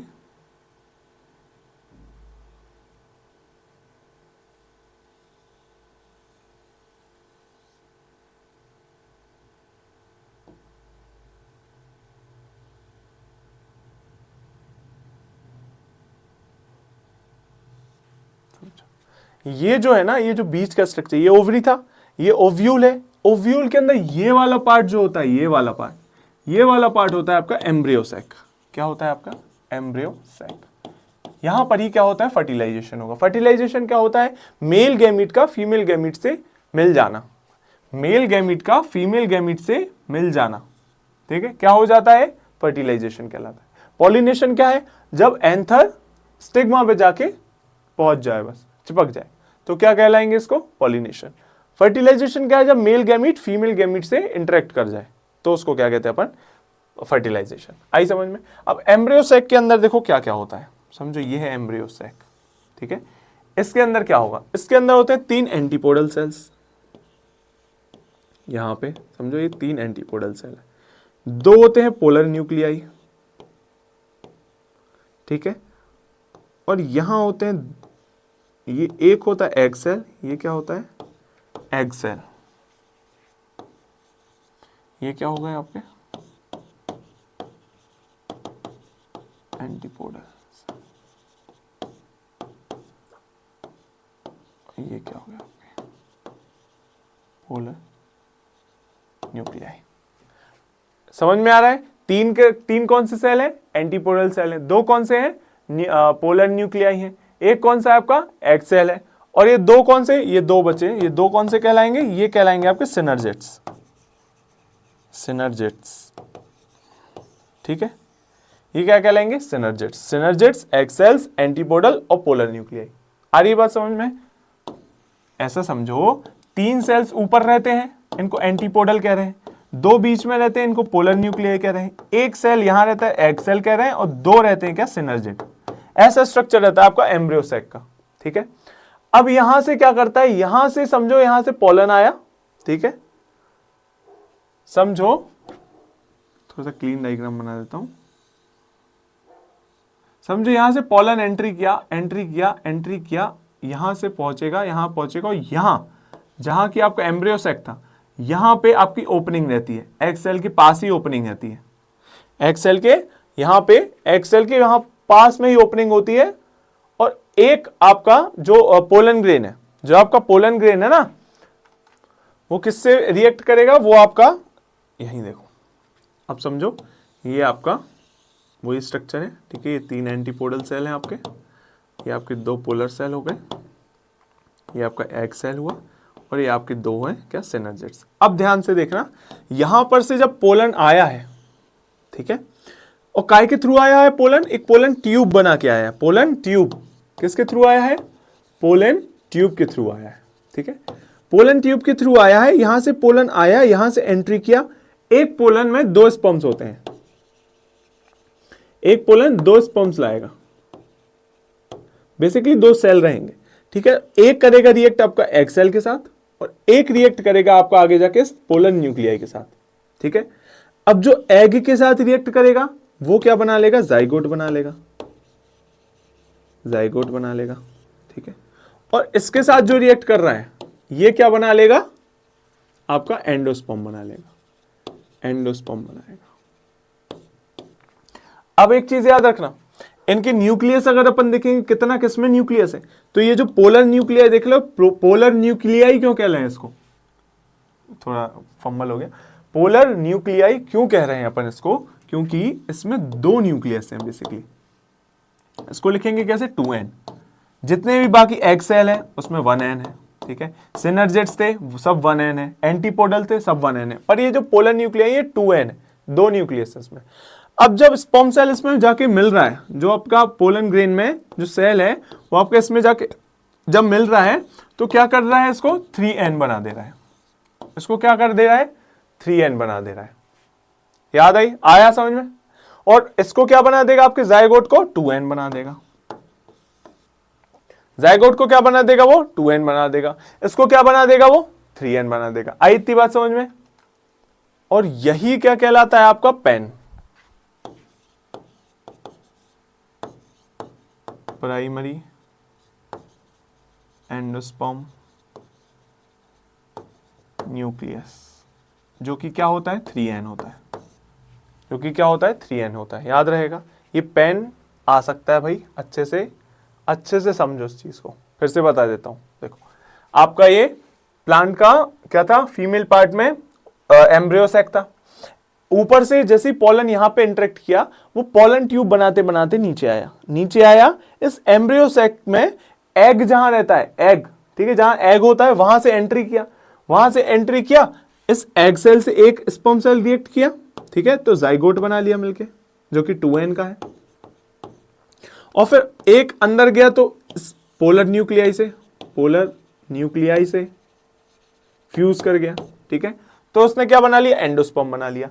अब जो ये फ्यूजन हुआ है वो एक्चुअली 3n हो गया, अब ये टोटल कितना हो गया, 3n हो गया, इसलिए इसको हो गया प्राइमरी एंडोस्पर्म न्यूक्लियस कह रहे हैं। क्या है, प्राइमरी एंडोस्पर्म न्यूक्लियस, याद रखना ये बहुत इंपॉर्टेंट है आपके लिए, ये क्या है, इंपॉर्टेंट है, ठीक है। आई इतनी बात समझ में, चलो इतना ही था और कुछ नहीं था इसमें इंपॉर्टेंट समझ में। अब कुछ चीजें यहां पे देख लेते हैं भाई। पॉलिनेशन, पोलन ट्यूब जो होता है वो ग्रो करता है स्टाइल से, स्टाइल समझ गए ना, ये जो आपका स्टिग्मा था ये स्टाइल थी, ये स्टाइल, उसके बाद ओवरी आता है, राइट। तो स्टाइल से क्या पोलन ट्यूब बनाता है to the micropyle of the ovule, micropyle जो ओव्यूल का रीजन था ना, ये वाला जो रीजन कह रहा है जहां से आ रहा है वो माइक्रोपाइल रीजन है। कौन सा, माइक्रोपाइल, याद रखना ये भी इंपॉर्टेंट है थोड़ा, माइक्रोपाइल रीजन, ठीक है। चलो माइक्रोपाइल रीजन है। फिर of the ovule, pollen contain 2 male gametes, 2 male gamete रहते हैं, एक का ऐसे एग से रिएक्ट करेगा और एक अपना उससे पोलन न्यूक्लियाई से, राइट। देखो फर्टिलाइजेशन 1, इसको सिनगैमी कहते हैं, सिनगैमी। ये क्या होता है, फर्स्ट मेल गैमीट और एग से मिलेगा तो जाइगोट बन जाएगा, उसके बाद एम्ब्रियो बन जाएगा, एम्ब्रियो सैक में क्या बनेगा, एम्ब्रियो बनेगा, राइट। तो ये देख लिया। सेकंड होता है ट्रिपल फ्यूजन कहलाता है। ट्रिपल फ्यूजन क्यों कह रहे हैं, क्योंकि 3n है। ट्रिपल फ्यूजन क्यों कह रहे हैं, क्योंकि 3n है, 2n वहां था और एक मेल गैमीट आ गया तो एक और n जुड़ गया, 3n हो गया। Second male gamete and 2 polar nucleus से एंडोस्पर्म बन जाएगा, 3n रहता है जो, ठीक है। इंपॉर्टेंस क्या है, endosperm provides nourishment to the development embryo. Endosperm का फंक्शन क्या है, इट प्रोवाइड्स नरिशमेंट प्रोवाइड करवाना जो डेवलपिंग एम्ब्रियो है, ठीक है। एक एग्जांपल देता हूं, कोकोनट का जो आप पानी पीते हो वो क्या है, वो एंडोस्पर्म ही है, वो एंडोस्पर्म, जो आपको नारियल का पानी पीते हो ना अंदर, वो एंडोस्पर्म ही है, ठीक है। चलो पोस्ट फर्टिलाइजेशन देख लो, ओव्यूल सीड बन जाता है भाई, ओवरी फ्रूट बन जाता है, और जो इंटेग्यूमेंट्स है वो सीड कोट बन जाते हैं। मतलब जो बाहर ये जो पेटल्स सेपल्स ये सब रहेगा ना, वो सब सीड कोट बन जाएंगे। कुछ नहीं है, ज्यादा दिमाग नहीं लगाओ, इतना याद रखो। चलो इसके आगे चलो, ह्यूमन शुरू हो गया। ह्यूमन रिप्रोडक्शन में सबसे पहले मेल सिस्टम देख लेते हैं, ठीक है। सबसे पहले अपन देख लेते हैं इसके थोड़ा सा प्राइमरी ऑर्गन्स।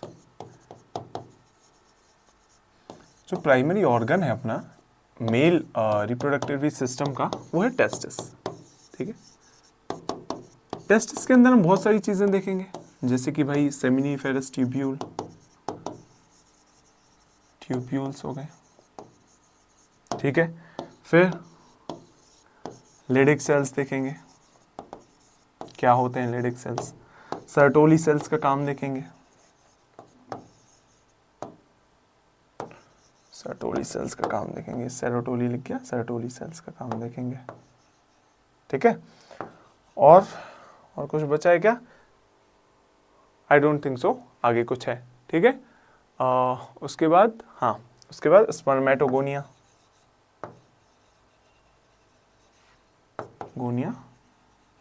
जिससे फिर स्पर्म बनेगा, बस और कुछ नहीं। ठीक है, अपन बेसिकली इनके बारे में अभी हम पढ़ लेंगे। ठीक है, तो कि सेमिनिफेरस ट्यूब्यूल क्या होता है, लिडिक सेल्स क्या होते हैं, सर्टोली सेल और स्पर्मेटोगोनिया ये सब क्या होता है। देखो सबसे पहले अपन बना लेते हैं क्या, ये है समझो सेमिनिफेरस ट्यूब्यूल। अच्छा, अगर टेस्टिस का आप स्ट्रक्चर देखो तो ये है टेस्टिस। ठीक है, और उसका एक टिश्यू ले लेते हैं, यहां एक और सेमिनिफेरस ट्यूब्यूल है समझो। ठीक है, और ये जो बीच में सेल्स है ये इंटरस्टिशियल सेल्स है, इंटरस्टिशियल सेल्स है, और ये है अपना सेमिनिफेरस ट्यूब्यूल। ठीक है, तो सेमिनिफेरस जो ट्यूब्यूल्स है उसकी इनर लाइनिंग, ये अंदर ना क्या होते हैं, अपने स्पर्मेटोगोनिया प्रेजेंट होते हैं समझो। क्या होते हैं, स्पर्मेटोगोनिया प्रेजेंट होते हैं।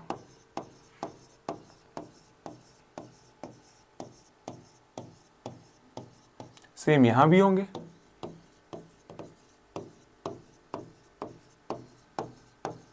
ठीक है, तो जब ये मैच्योर होते हैं, जब ये ग्रो होते हैं, मैच्योर होंगे, ग्रो होंगे। ठीक है, पहले क्या बनाएंगे, पहले प्राइमरी, बताता हूं एक मिनट को, बना ही लेने दो सारा डायग्राम।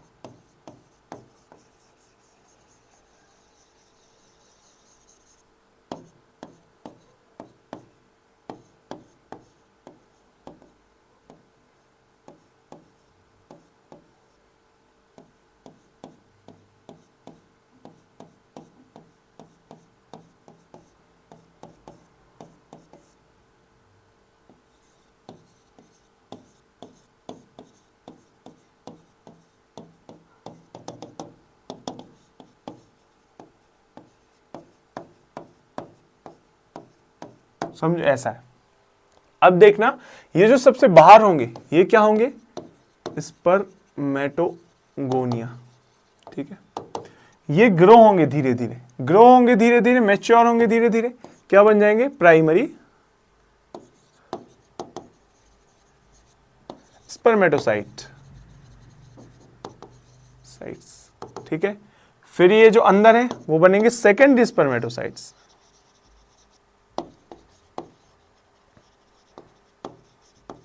और अंदर चले जाएंगे तो क्या बन जाएंगे, टर्शरी स्पर्मेटोसाइट्स। इवेंचुअली वो स्पर्म्स बनते हैं। ठीक है, इवेंचुअली वो क्या बनते हैं, स्पर्म्स बनते हैं। ठीक है, इतनी बात आई समझ में। एक चीज और याद रखना, इसके बीच एक और प्रोसेस आती है, ये स्पर्मेटोसाइट बने, उसके बाद समझो स्पर्म नहीं बने, उसके बाद बना स्पर्मेटिड बना, समझो स्पर्मेटिड बना। ठीक है, अब ये जब मैच्योर होकर स्पर्म बनेगा ना, ये क्या हुआ, मैच्योर हुआ, नीचे लिख देता हूं, ये क्या हुआ, मैच्योर हुआ। ठीक है, पहले समझो थोड़े गोल गोल शेप का है, और फिर आखिरी में स्पर्म का शेप क्या रहता है, ऐसा हेड रहता है, उसके पीछे एक टेल रहती है ना, सबने स्पर्म का वो देखा होगा, राइट, स्ट्रक्चर। तो ये जो प्रोसेस है ये क्या कहलाए, स्पर्मियोजेनेसिस।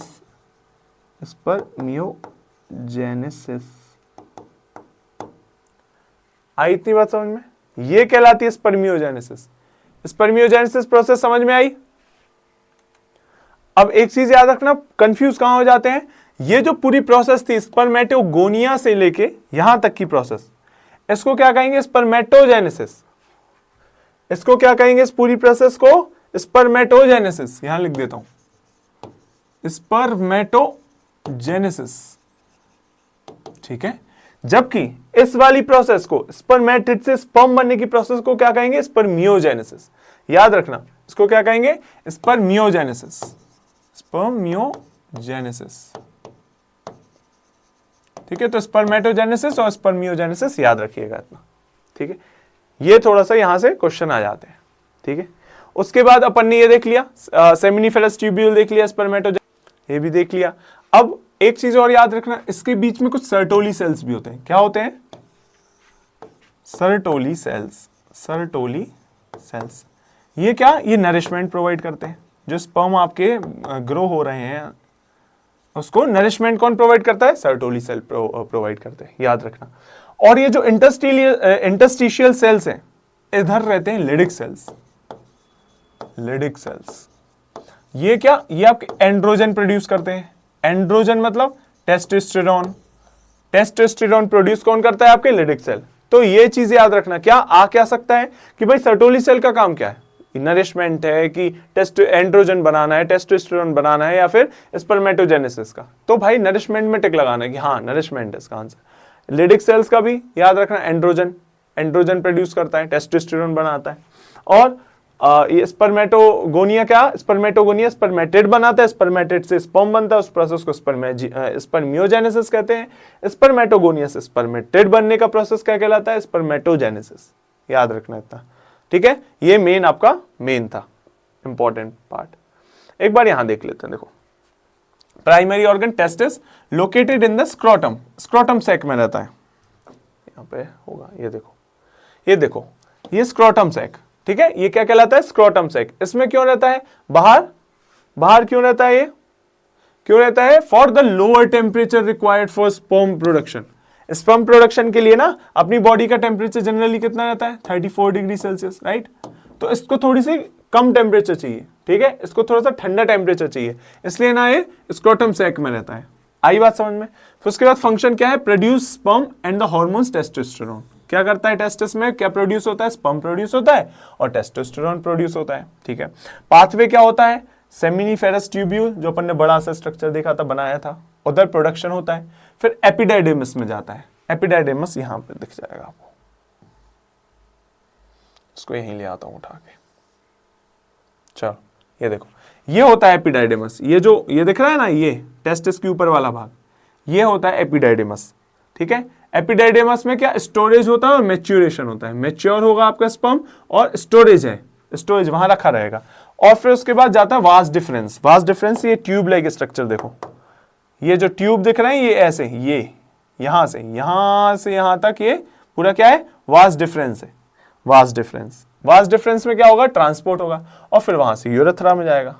यहां से यहां से ये गया यूरेथ्रा में, यहां से यूरेथ्रा में बाहर फिर, ठीक है। ये आया पाथवे, समझ में आया? चलो उसके बाद एसेसरी कुछ ग्लैंड्स हैं, ये बहुत इंपॉर्टेंट है। देखो, seminal vesicle, prostate and bulbourethral. 3 gland आपको पढ़नी है। कौन सी? प्रोस्टेट ग्लैंड, बल्बोयूरेथ्रल ग्लैंड और सेमाइनल वेसिकल ग्लैंड, ठीक है।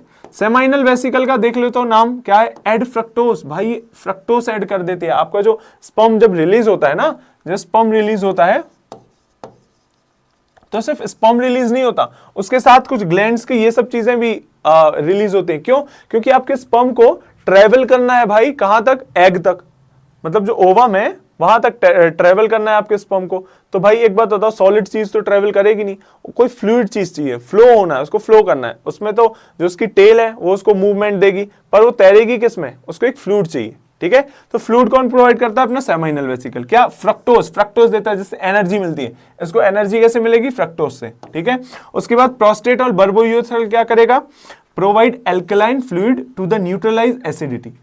क्या होता है? जो वेजाइना होती है, जो सर्विक्स रीजन या फिर जो यूटेरस रीजन होता है ना, बहुत एसिडिक नेचर का होता है। एसिडिक नेचर में स्पर्म्स मर जाते हैं, ठीक है। तो जो फ्लूइड होता है उसमें एल्कलाइन नेचर दे देते हैं। एल्कलाइन नेचर दे दिया तो क्या हो गया? एल्कलाइन नेचर देने की वजह से जो एसिड था वो न्यूट्रलाइज हो गया। न्यूट्रलाइज हो गया तो स्पर्म अब जा सकते हैं एग ओवम तक, ठीक है। तो prostate and bulbourethral gland provide alkaline fluid to neutralise acidity. ये काम 2 इंपॉर्टेंट याद कर लेना, ठीक है। उसके बाद स्पर्म का अगर स्ट्रक्चर देखें तो ये होता है स्पर्म का स्ट्रक्चर।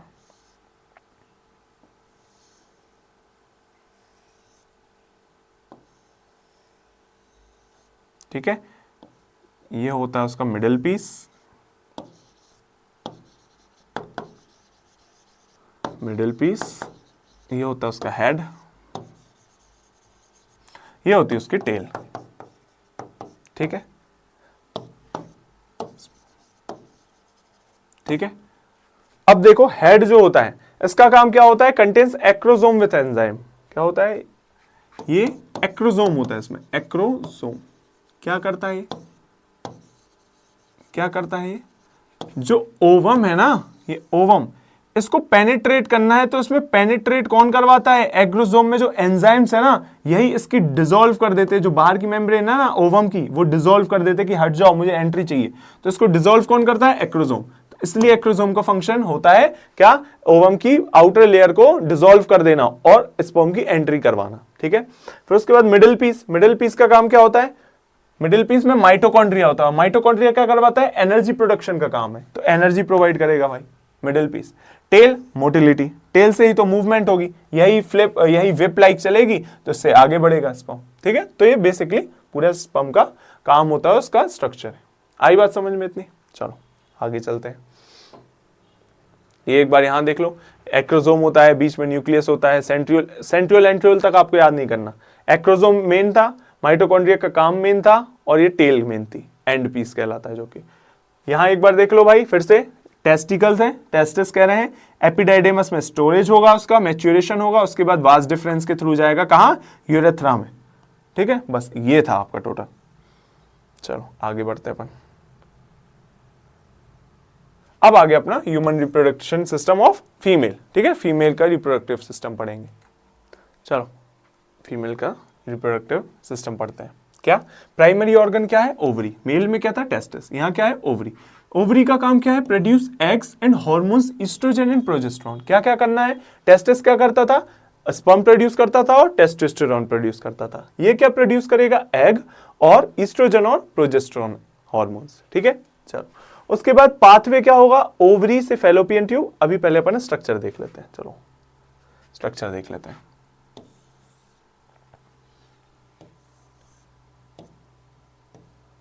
अरे मैं बना ही क्यों रहा हूं, ये तो है यहाँ पे स्ट्रक्चर, ये देखो यहाँ पे, ये देखो, ये है आपका फीमेल रिप्रोडक्टिव ऑर्गन। अब ध्यान से देखना है, ये जो एंट्री एरिया होता है, ये जो एरिया होता है जहां से एंट्री होती है, ठीक है, जहां से एंट्री होती है पीनिस की, ठीक है, वो वेजाइना होता है। ठीक है, उसके बाद आता है एक सर्विक्स रीजन, ये होता है सर्विक्स रीजन। ठीक है, फिर थर्ड आता है एंडोमेट्रियम। एंडोमेट्रियम लेयर क्या होती है, वेजाइना। ये जो यूटेरस होता है ना, यूटेरस की सबसे अंदर वाली लेयर, ये जो सबसे अंदर वाली लेयर है, ये क्या कहलाएगी, एंडोमेट्रियम। एंडो से याद रखना, अंदर होगी सबसे। ठीक है, एंडोमेट्रियम लेयर। एंडोमेट्रियम लेयर में ही मेंस्ट्रुअल साइकिल के सारे फेजेस आते हैं। वहीं पर एग, यहीं पर आपका ये वूम्ब कहलाता है। यूटेरस क्या कहलाता है, वूम्ब, कोख, मां की कोख जो कहलाती है वो क्या, यूटेरस कहलाता है। ठीक है, फिर उसके बाद फोर्थ, ये जो है ना, ये वाले ऑरेंज कलर का दिख रहा है, ये ओवरी है, यही है ओवरी। यहीं से एक एक एग आता है, एक एक एग यहीं से इवोल्व होता है। उसके बाद फिम्ब्रे, ये जो पांचवा दिख रहा है ना, ये फिंगर लाइक प्रोजेक्शन ऐसा रहता है, फिंगर लाइक प्रोजेक्शन रहता है, इसको क्या कहते हैं, फिम्ब्रे। ठीक है, यहां से क्या करेगा, जो एग है यहां से एंटर करेगा और यहां से जाके ऐसा इस यूटेरस में यहां तक रहता है। ठीक है, आई इतनी बात समझ में, यहां पर जाएगा। अब फिर फैलोपियन ट्यूब। फैलोपियन ट्यूब, ये जो ट्यूब लाइक स्ट्रक्चर है, ये जो ट्यूब लाइक स्ट्रक्चर है दो साइड, ठीक है, ये क्या कहलाएंगे आपके, फैलोपियन ट्यूब। फिर लास्ट में यूटेरस, ये जो यूटेरस होती है, ठीक है, ये यूटेरस। आई इतनी बात समझ में, क्या क्या देखो, सबसे पहला वेजाइना पार्ट, ठीक है, उसके बाद सर्विक्स, फिर उसके बाद ये जो यूटेरस का एंडोमेट्रियम है, ठीक है, फिर ये यूटेरस। अब आजू बाजू देखें, दो, एक पेयर क्या होता है, एक पेयर किसकी होगी, ओवरी की एक पेयर होगी, और एक पेयर किसकी होगी, फैलोपियन ट्यूब की पेयर होगी। ठीक है, फिम्ब्रे भी होंगे इसमें। ये जो फिम्ब्रे हैं क्या है, फिंगर लाइक प्रोजेक्शंस। क्या है, फिंगर लाइक प्रोजेक्शंस। देखो ऐसे दिखते हैं। ठीक है, आई इतनी बात समझ में, चलो हाँ अब देखते हैं क्या होता है पाथवे, क्या है ओवरी, ओवरी से समझो निकला क्या, एग निकला, एक एग निकला ओवरी से, फैलोपियन ट्यूब में जाएगा, बताया था, ओवरी से निकला फैलोपियन ट्यूब में गया, फिर फैलोपियन ट्यूब में गया तो फैलोपियन ट्यूब उसी को ओविडक्ट भी कहते हैं, फिर फैलोपियन ट्यूब से यूटेरस में चला जाता है, फैलोपियन ट्यूब से यूटेरस में आ जाता है। ये होता है टोटल पाथवे। आया इतना समझ में, ये पाथवे होता है आपका। चलो फिर उसके बाद यूटेरस को ही वूम्ब कहते हैं, कोख, ठीक है। की साइड्स देखो, एक चीज और बता देता हूं इससे पहले, देखो एक और चीज सुन लो, एक इंटरेस्टिंग फैक्ट है, ऐसे ही बता देता हूं। एक इंटरेस्टिंग फैक्ट है, क्या है कि जो मेल्स होते हैं ना उसमें स्पर्म्स कंटिन्यूअसली बन रहे हैं, ठीक है, जो मेल्स है कंटिन्यूअसली उसमें स्पर्म्स बन रहे हैं, पर जो फीमेल्स है ना उनमें एग्स की मात्रा लिमिटेड होती है। कैसे लिमिटेड होती है, कि मैं कह रहा हूं कि एक फीमेल का जो ओवम होता है, ओवरी होता है, ठीक है, जो ओवरी होता है वो प्रीनेटल पीरियड में, मतलब जब तक बच्चे नहीं आए हैं बाहर, जो बच्ची है वो जब तक बाहर नहीं आई है मां की कोख से, तब तक क्या होगा, तब तक ही उसके ओवरी में एग्स बनेंगे, तब तक ही उसकी ओवरी में क्या एग्स बनेंगे, और एक लिमिटेड नंबर ऑफ एग्स बनते हैं, ठीक है, एक लिमिटेड नंबर ऑफ एग्स बन जाते हैं, ठीक है। जैसे ही चाइल्ड का बर्थ हुआ उसके बाद ये जो एग्स है एक डोरमेंट स्टेज में आ जाते हैं। कौन सी स्टेज में, डोरमेंट स्टेज, मतलब रुक गए, यहां पे अब रुक गए, शांत है अभी वो। जैसे ही प्यूबर्टी हिट होती है, जैसे प्यूबर्टी आती है लड़कियों में, ये एक एक एग ओवरी से निकलना चालू कर देता है, ठीक है। वहां से शुरू होती है मेंस्ट्रुअल साइकिल, मेंस्ट्रुएशन शुरू हो जाता है वहां से फीमेल्स में, ठीक है। यहां से क्या हुआ, एक एग निकल के, एक ओवम निकल के आया, कहां पे, यूटेरस में आता है, और बाकी फिर मेंस्ट्रुअल साइकिल शुरू हो जाती है, ठीक है। तो इनके लिमिटेड, जो फीमेल्स होती हैं उनके क्या होता है, लिमिटेड एग्स होते हैं, जबकि स्पर्म्स में इनफाइनाइट स्पर्म्स है, ठीक है। और दूसरी चीज, एक मूवमेंट आता है जब एग्स की मात्रा ना खत्म हो जाती है या फिर नहीं आते हैं, ठीक है, या तो खत्म हो चुकी होती है या फिर फैलोपियन ट्यूब से नहीं बाहर आते हैं, उस स्टेज को कहते हैं मीनोपॉज। मीनोपॉज, जब मेंस्ट्रुअल साइकिल कंप्लीटली स्टॉप हो जाती है, जब क्या मेंस्ट्रुअल साइकिल कंप्लीटली स्टॉप हो जाती है, वो क्या कहलाते हैं, मीनोपॉज कहलाता है। आया समझ, वो क्या कहलाएगा, वो मीनोपॉज कहलाएगा। एक एज के बाद हो जाती है, वेरी करती है, लगभग 60 मान सकते हैं, 60-50 इस एज में, और आजकल एनवायरमेंटल चेंजेस की वजह से 45 तक में आने लगी है, मतलब एक कंडीशन मीनोपॉज जहां फिर चाइल्ड बर्थ नहीं कर सकते, समझ रहे हैं। तो फिर ये एक इंटरेस्टिंग फैक्ट था जो बताना था कि हाँ स्पर्म्स में, मेल्स में अभी भी स्पर्म्स बन रहे हैं, पर फीमेल्स में प्रीनेटल स्टेज तक जितने एग्स बन गए तो बन गए, उसके बाद नहीं बनते, ठीक है। चलो अब देखो साइट ऑफ फर्टिलेशन, फर्टिलेशन कहां होता है, ध्यान से देखो, फर्टिलाइजेशन क्या, कि भाई स्पर्म जो आ रहा था यूटेरस से, यहां से देखो, अरे ये क्यों है यहां पे,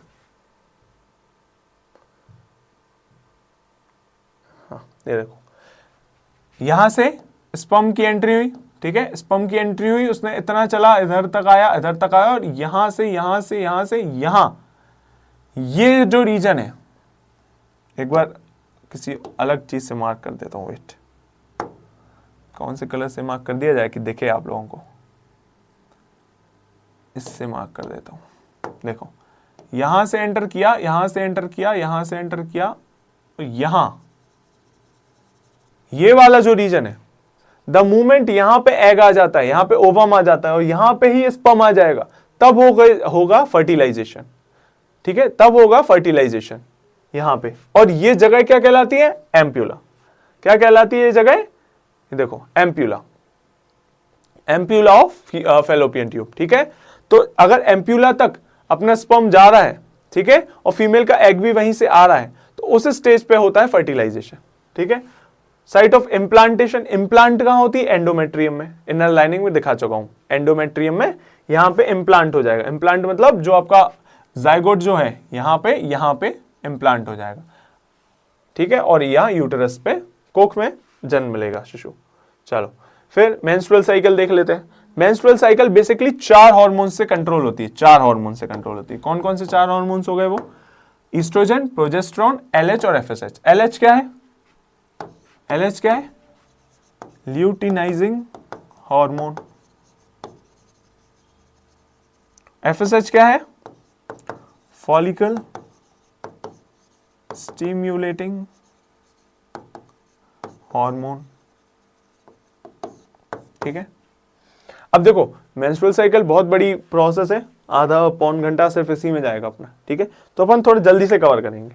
अपन क्या थोड़ा जल्दी से कवर करते हैं इसको। ठीक है, ठीक है, तो यहाँ पे अपन देखते हैं सबसे पहले ये देखो देखो शॉर्ट में अगर समझाया जाए 28 डेज की साइकिल होती है पूरी मेंस्ट्रुअल साइकिल। ठीक है, 1 to 5 डेज ब्लीडिंग होती है। ठीक है, वो ब्लीडिंग पीरियड होता है, वहां एग आपका डिस्ट्रॉय हो रहा है। ठीक है, एंड्रोमेट्रियम जो लाइनिंग है वो आपकी डिस्ट्रॉय हो रही है। ठीक है, उसके बाद जो आपका फॉलिकुलर फेस होता है, जो फॉलिकुलर जो फेज होता है आपका 14 दिन तक जो फॉलिकुलर फेज चलता है, उसमें जो एग है, जो ओवम है, उसके बाहर एक लाइंस डेवलप होती है। यहां देखो लाइंस डेवलप हो रही है, एक फिर ऐसे ऐसे लाइनिंग्स डेवलप होती हैं, एक बाहर फॉलिकल्स डेवलप होते हैं। क्या डेवलप होते हैं? फॉलिकल्स डेवलप होते हैं। ठीक है, फिर 14th डे पे एक सर्ज होती है। सर्ज मतलब एकदम से उछाल मारता है कौन? LH और FSH, ये दो हार्मोन्स हैं, ल्यूटिनाइजिंग हार्मोन और फॉलिकुलर स्टिमुलेटिंग हार्मोन, ये सर्ज मारेंगे और यही होता है फर्टाइल पीरियड। ठीक है, इसी टाइम पे फर्टिलाइजेशन होता है। ठीक है, 14th डे पे ही फर्टाइल पीरियड होता है। इसका मतलब इसी दिन जो एग है वो एम्प्यूला तक पहुंचा है, एम्प्यूला पर पहुंचा है, और स्पर्म इसी दिन अगर एम्प्यूला तक पहुंच जाता है तो यहां पर क्या फर्टिलाइजेशन हो जाएगा, इसलिए इसको क्या कह रहे हैं? Fertile period. 14th डे पे ओव्यूलेशन होता है। ठीक है, एग निकलता है उससे। अब ये जो बाहर की अगर देखो स्पर्म वहां से अटैच हो गया, स्पर्म इस एग से अटैच हो गया। ठीक है, तो कोई दिक्कत नहीं है, तो फिर यहां पे ये वाली प्रोसेस रुक जाती है, फिर पीरियड स्टॉप हो जाते हैं वहां पे। ठीक है, प्रेगनेंसी होती है उसके बाद। पर अगर ये फर्टिलाइजेशन नहीं हुआ तो क्या होता है? ये जो फॉलिकल्स बचे हैं ना, फॉलिकल्स वो और इकट्ठे हो जाते हैं, इकट्ठे होके अब उनको खत्म होना है ना, तो कॉर्पस ल्यूटियम बन जाते हैं। क्या? कॉर्पस ल्यूटियम बन जाते हैं। ल्यूटियल फेज कहलाता है, ल्यूटियल फेज 14 से 28 दिन के बीच में ल्यूटियल फेज चलता है। इस फेज में कॉर्पस ल्यूटियम का फॉर्मेशन होता है। किसका फॉर्मेशन होता है? कॉर्पस ल्यूटियम का। बस फिर अगर फर्टिलाइजेशन नहीं हुआ है, कॉर्पस ल्यूटियम फॉर्म हो गया और फिर ये क्या वापस से वही प्रोसेस शुरू हो जाएगी, ये फिर से डीजनरेट होगा, फिर से एग निकलेगा तो फिर से उसमें लेयर्स आएंगी और फिर ये प्रोसेस ऐसे चलती जाती है। ठीक है, LH और FSH का सर्ज कब आता है याद रखना? जब 14th डे पे। ठीक है, फर्टाइल पीरियड पे, ओव्यूलेशन टाइम पे। इतना आपको याद रखने का था। ठीक है, चलो अब आगे चलते हैं अपन। रिप्रोडक्टिव हेल्थ एंड कॉन्ट्रासेप्शन देख लो। ये देखो क्या है, सबसे पहले कुछ STDs हैं। STDs क्या होती हैं? जो ऐसी बीमारियां जो सेक्सुअली ट्रांसमिट होती हैं। ठीक है, ऐसी बीमारियां जो सेक्सुअली ट्रांसमिट होती हैं। फॉर एग्जांपल बैक्टीरियल ऐसी कौन सी बीमारियां? गोनोरिया है, सिफिलिस है। वायरल मतलब वायरस से जो होती है। ठीक है, एड्स एक टाइम पे बहुत फैल गया था, HIV, वॉट्स। ठीक है, कॉन्ट्रासेप्टिव मेथड्स होते हैं। अब इनसे बचने के लिए, इन STDs से बचने के लिए, ये जो डिसीजेस हैं इनसे बचने के लिए कॉन्ट्रासेप्टिव मेथड्स है। ठीक है, कौन कौन से? कॉन्ट्रासेप्टिव मेथड सिर्फ डिसीजेस से बचने के लिए नहीं है, वो प्रेगनेंसी को रोकने भी है। किसको है? Stop pregnancy. ऐसा जरूरी नहीं है कि कॉन्ट्रासेप्टिव मेथड डिसीज से बचाए, पर कॉन्ट्रासेप्टिव मेथड बेसिकली प्रेगनेंसी से बचाने के मेथड्स होते हैं। ठीक है, डिसीज से भी बचा लेते हैं, वो मेथड होते हैं मैकेनिकल बैरियर, कॉन्डम्स जिसमें होते हैं। ठीक है, कॉन्डम्स के यूज से क्या मैकेनिकल बैरियर है, जो कि उससे आपका प्रेगनेंसी भी स्टॉप हो जाती है और STD भी बच जाता है। कैसे? क्योंकि कॉन्डम जो है एक तरह से आउटर लेयर है, एक आउटर लेयर दे देता है। आउटर लेयर देने से ना कोई भी कांटेक्ट ही नहीं होता बैक्टीरियाज का, वायरसेस का, है ना। आपके जो पीनिस होता है, जो मेल रिप्रोडक्टिव ऑर्गन पीनिस होता है, उससे बैक्टीरिया, वायरस, इनका ना कुछ अटैच ही नहीं होते, इससे इंटरेक्शन ही नहीं होता, क्योंकि एक बाहर एक लेयर है कॉन्डोम की, राइट। तो एक मैकेनिकल बैरियर हो गया आपका। ठीक है, उसके बाद डायफ्राग्म भी होते हैं, अभी सबके अपन देख लेंगे पिक्चर्स। तो उसके बाद केमिकल में ओरल पिल्स खाती है महिलाएं, जिसमें क्या उनकी डिले हो जाती है, या तो डिले हो जाती है प्रेगनेंसी या फिर प्रिवेंट हो जाती है ओव्यूलेशन ही प्रिवेंट करवा देंगी। एग ही जब नहीं निकलेगा तो कैसे ही प्रेग्नेंट होगी, राइट। तो prevent ovulation by inhibiting LH, LH को इनहिबिट कर देते हैं। जो एलएच की सर्ज ऊपर गई थी, एलएच हार्मोन ऊपर गया था, उसको प्रिवेंट कर देते हैं कि भाई वो ऊपर ही नहीं जाएगा तो ओव्यूलेशन ही नहीं होगा। और ओरल पिल्स ना थोड़े डेंजरस होते हैं, इसका ना इम्पैक्ट बहुत खराब होता है, नेगेटिव इम्पैक्ट आता है थोड़ा सा, ठीक है, साइड इफेक्ट्स हैं इसके बेसिकली। फिर IUCDs देख लेते हैं, क्या होता है कॉपर टी। कॉपर टी क्या होता है, कॉपर टी देख ही लो आप लोग, डायग्राम देखिए इसमें पता चलेगा। देखिए ये मेल कॉन्डोम्स है, ये फीमेल कॉन्डोम्स है, ये ओरल पिल्स है, ये देखो UID, ये होता है कॉपर टी। इसमें बेसिकली क्या होता है समझो, ये जो हम देख रहे थे ना, यहाँ पे ओवरीज थे, ये यूटरस था, राइट, और ये वेजाइना था। तो यहाँ पे जो सर्विक्स के अराउंड ना, ये कॉपर टी सेल ऐसे, ये जो टी है ना, कॉपर टी ऐसा फंस जाता है। तो जिसमें क्या होता है, यहाँ पे जब भी स्पर्म्स जाएंगे तो स्पर्म्स यहीं अटक जाएंगे, अंदर तक जा ही नहीं पा रहे हैं, यूटरस और फेलोपियन ट्यूब तक तो जा ही नहीं पा रहे हैं, तो स्पर्म यहीं तक रह जाते हैं। तो ये होता है कॉपर टी, ठीक है। फिर वेरियस टाइप ऑफ इंजेक्शंस भी होते हैं, सर्जिकल स्टेरिलाइजेशन भी होता है, ठीक है, इम्प्लांट्स होते हैं, ठीक है, कोइटस इंटरप्टस अभी सब देखेंगे। देखो यहाँ पे देखो, kills sperm with copper ions, copper ions होते हैं उस कॉपर टी में, उससे भी मर जाते हैं स्पर्म सारे।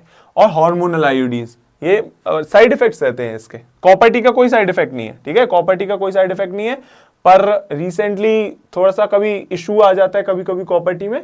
तो एक प्रेगनेंसी का केस देखा था जहां पे कॉपर टी यूज करने में भी एक प्रेगनेंसी हो गई थी, ठीक है। उसके बाद सर्जिकल परमानेंट, वेसेक्टोमी, ट्यूबिक्टोमी। नसबंदी आपने सुना होगा, वो यही है, वेसेक्टोमी और ट्यूबिक्टोमी, ठीक है। वेसेक्टोमी में क्या होगा, जो वेस डिफरेंस हो जाते हैं वो आपके कट हो जाते हैं। फॉर एग्जांपल यहां पे देखो,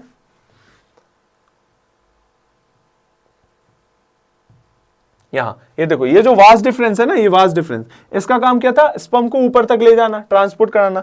इन्हीं को काट के ना वहीं बांध दिया जाता है, ठीक है, इनको काट के वहां बांध दिया जाता है। तो क्या स्पर्म ऊपर ही नहीं जाएंगे, स्पर्म ही नहीं जाएगा, समझे, स्पर्म ही रिलीज नहीं हो रहा है, सिर्फ यहां से प्रोस्टेट ग्लैंड रिलीज होगा, तो कुछ सेंस नहीं है उसका, ठीक है। तो एक ही होता है, ऐसी होती है वेसेक्टोमी, ठीक है। ऐसी क्या होता है, कहां गया, हाँ, ऐसे क्या होता है ट्यूबिक्टोमी, सॉरी वेसेक्टोमी मेल्स में होता है, tubectomy cutting fallopian tube, fallopian tubes को वहीं काट के बांध दिया जाता है। तो जब एग ही नहीं निकलेगा वहां से, एग निकल रहा है पर वहीं इकट्ठा हो जा रहा है फेलोपियन ट्यूब के अराउंड, तो बस फीमेल्स में ये इससे सेफ हो जाएंगे वेसेक्टोमी ट्यूबिक्टोमी। सबसे सेफेस्ट मेथड तो ही है ट्यूबिक्टोमी वेसेक्टोमी, हल्का सा लेटर से फिर कॉपर टी है, फिर उससे और थोड़ा सेफ कॉन्डम्स है, ठीक है। इसमें भी 99% चांसेस रहते हैं सेफ है, बट कुछ चांसेस हो जाते हैं कि अनसेफ है, ठीक है। उसके बाद ओरल पिल्स, इनमें थोड़े साइड इफेक्ट्स होते हैं, ओरल पिल्स में, हार्मोनल आईयूडीज में, इनमें थोड़े साइड इफेक्ट्स होते हैं। हाँ, एक कैलेंडर रिदम मेथड भी होता है कि हाँ मतलब फीमेल्स अपना पीरियड का टाइमिंग नापती हैं, मैच करती हैं कि हाँ 14 डेज 16 डेज कितना डे है, और जैसे कि उनको पता रहता है 14 डेज पे ही होना है, क्या ओव्यूलेशन होना है, तो कैलेंडर रिदम के अकॉर्डिंग 14th डे पे कोई इंसर्शन नहीं होता है, जिसकी वजह से एक ये कैलेंडर रिदम मेथड है। फिर पैच, डायफ्राग्म, ये सब सारे मेथड्स हैं, आपको मेन मैंने बता दिए, वो याद रखो, ठीक है। उसके बाद डेवलपमेंटल कॉन्सेप्ट्स हैं कुछ, याद रखना। एक प्लेसेंटा, प्लेसेंटा एक चीज होती है, एक स्पेशल टिश्यू होता है, वो आपने देखा होगा अम्बिलिकल कॉर्ड, अम्बिलिकल कॉर्ड काटी जाती है, वो जो नाभि से बच्चों के निकली जाती है अम्बिलिकल कॉर्ड, ठीक है। तो प्लेसेंटा क्या होता है, special tissue connecting to the foetus to the mother for nutrition oxygen exchange via the umbilical cord. Umbilical cord के थ्रू प्लेसेंटा एक चीज होती है, एक टिश्यू है, इसमें क्या होता है, नरिशमेंट मिलती है माँ से बच्चे को। जब पेट में बच्चा है ना, बच्चा खा तो है नहीं रहा है, तो उसको न्यूट्रिशन कहां से मिल रहा है, नरिशमेंट कहां से मिल रहा है, प्लेसेंटा से मिल रहा है, ठीक है, अम्बिलिकल कॉर्ड के थ्रू मिल रहा है, याद रखना। उसके बाद स्टेम सेल्स कुछ होते हैं, स्टेम सेल्स ज्यादा याद करने का नहीं, फिर भी देख लो, found in the umbilical cord, umbilical cord में ही स्टेम सेल्स होते हैं, इसलिए आजकल स्टेम सेल्स बचाने लगे हैं। जब बच्चे का अम्बिलिकल कॉर्ड काटते हैं ना, तो वहीं हॉस्पिटल में कह देते हैं इसका स्टेम सेल्स आप रखिए, बहुत इंपॉर्टेंट होते हैं स्टेम सेल्स। क्यों? These are the master cells होते हैं, capable of becoming any organ cell. अगर कोई ऑर्गन डिसफंक्शन हो जाता है ना बच्चे का, तो उसी स्टेम सेल से वापस से एक ऑर्गन बन सकता है। Used in modern medicine, organ transplant में यूज होता है, ठीक है। पार्थिनोकार्पी क्या होता है, फॉर्मेशन ऑफ सीडलेस फ्रूट। ऐसे कुछ फ्रूट्स हैं जिनमें सीड्स नहीं होते, ठीक है, सीडलेस फ्रूट्स का फॉर्मेशन, अब सीड्स ही नहीं है तो कैसे करेंगे उसको, ठीक है। तो सीडलेस फ्रूट को बनाने का मेथड है पार्थिनोकार्पी। एग्जांपल क्या है, बनाना, याद रखना पार्थिनोकार्पी का सबसे बड़ा एग्जांपल है बनाना, ठीक है, विदाउट फर्टिलाइजेशन बनता है। फिर IVF, test tube baby, test tube baby, IVF, IVF मतलब इनविट्रो फर्टिलाइजेशन, इनविट्रो फर्टिलाइजेशन। क्या होता है इनविट्रो फर्टिलाइजेशन में भाई, क्या होता है, fertilisation outside the body in the lab, एक लैब में फर्टिलाइजेशन किया जाता है, then implanting the zygote into the uterus.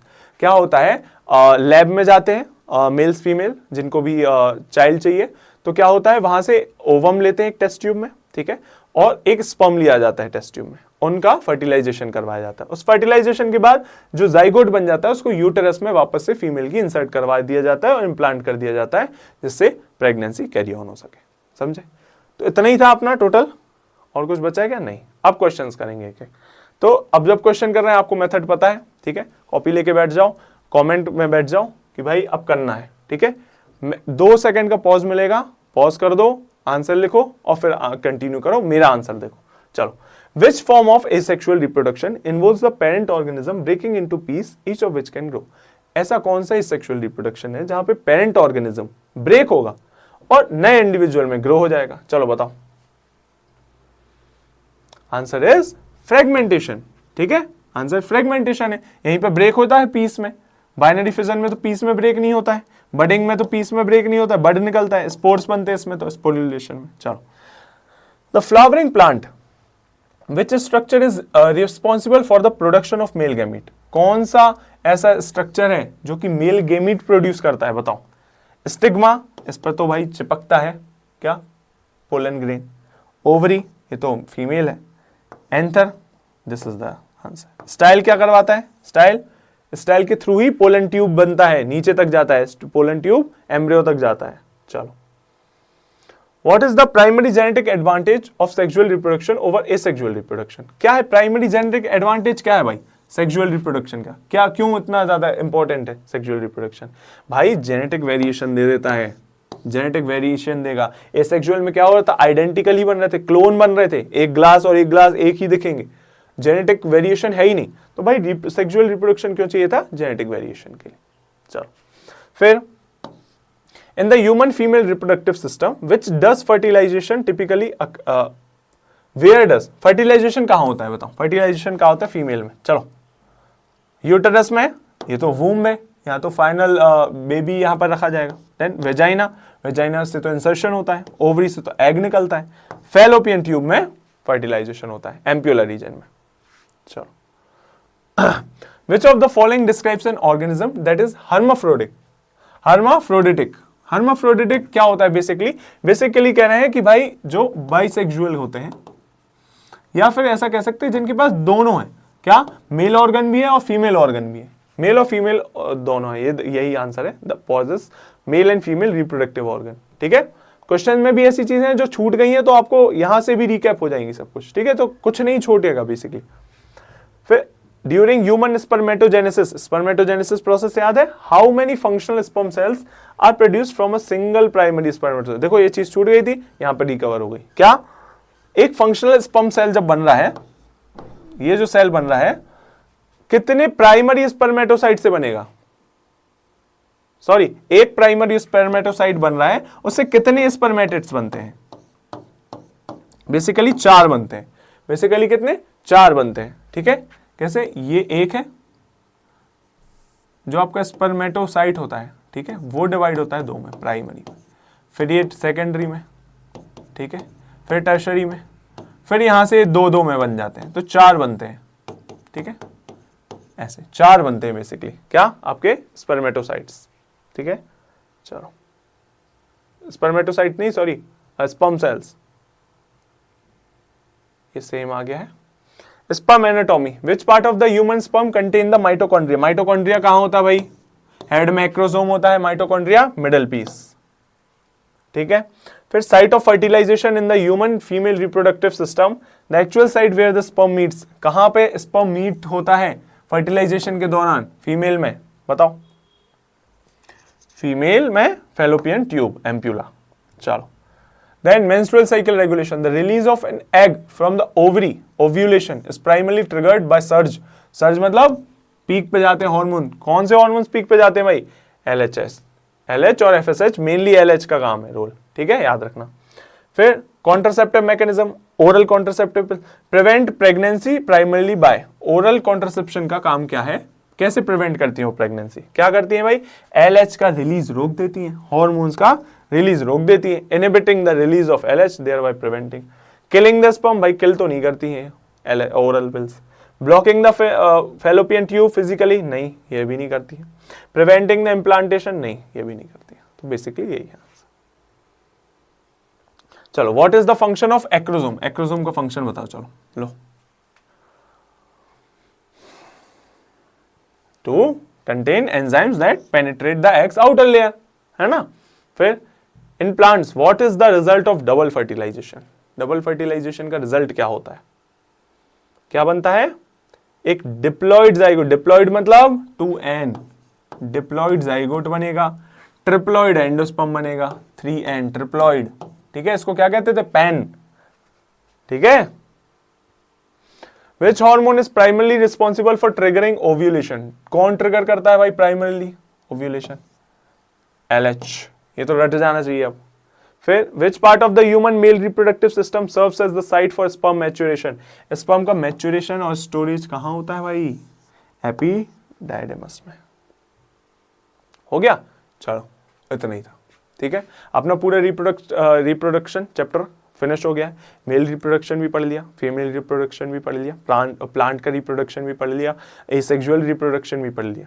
ठीक है, अपन ने लगभग सब कुछ फिनिश कर लिया है रिप्रोडक्शन में. ठीक है, तो सारी फंडामेंटल प्रोसेसेस अभी तक की फिनिश हो चुकी है. थोड़ा बहुत अब ज्यादा चैप्टर्स रह नहीं गए, पर भाई क्वेश्चन करने पड़ेंगे. क्वेश्चंस के बिना नहीं रुकना. क्वेश्चंस अटेम्प्ट करो, बहुत सारे क्वेश्चन करो, दिन में 100 क्वेश्चंस कर लो. अटूट क्वेश्चनों का भरमार है हर चैप्टर से. ठीक है, बहुत सारे क्वेश्चंस मिल सकते हैं. तो basically practice is much needed. ठीक है, प्रैक्टिस करते रहो, मेहनत करते रहो और निकलो फिर पेपर में, है ना. चलो, जय हिंद.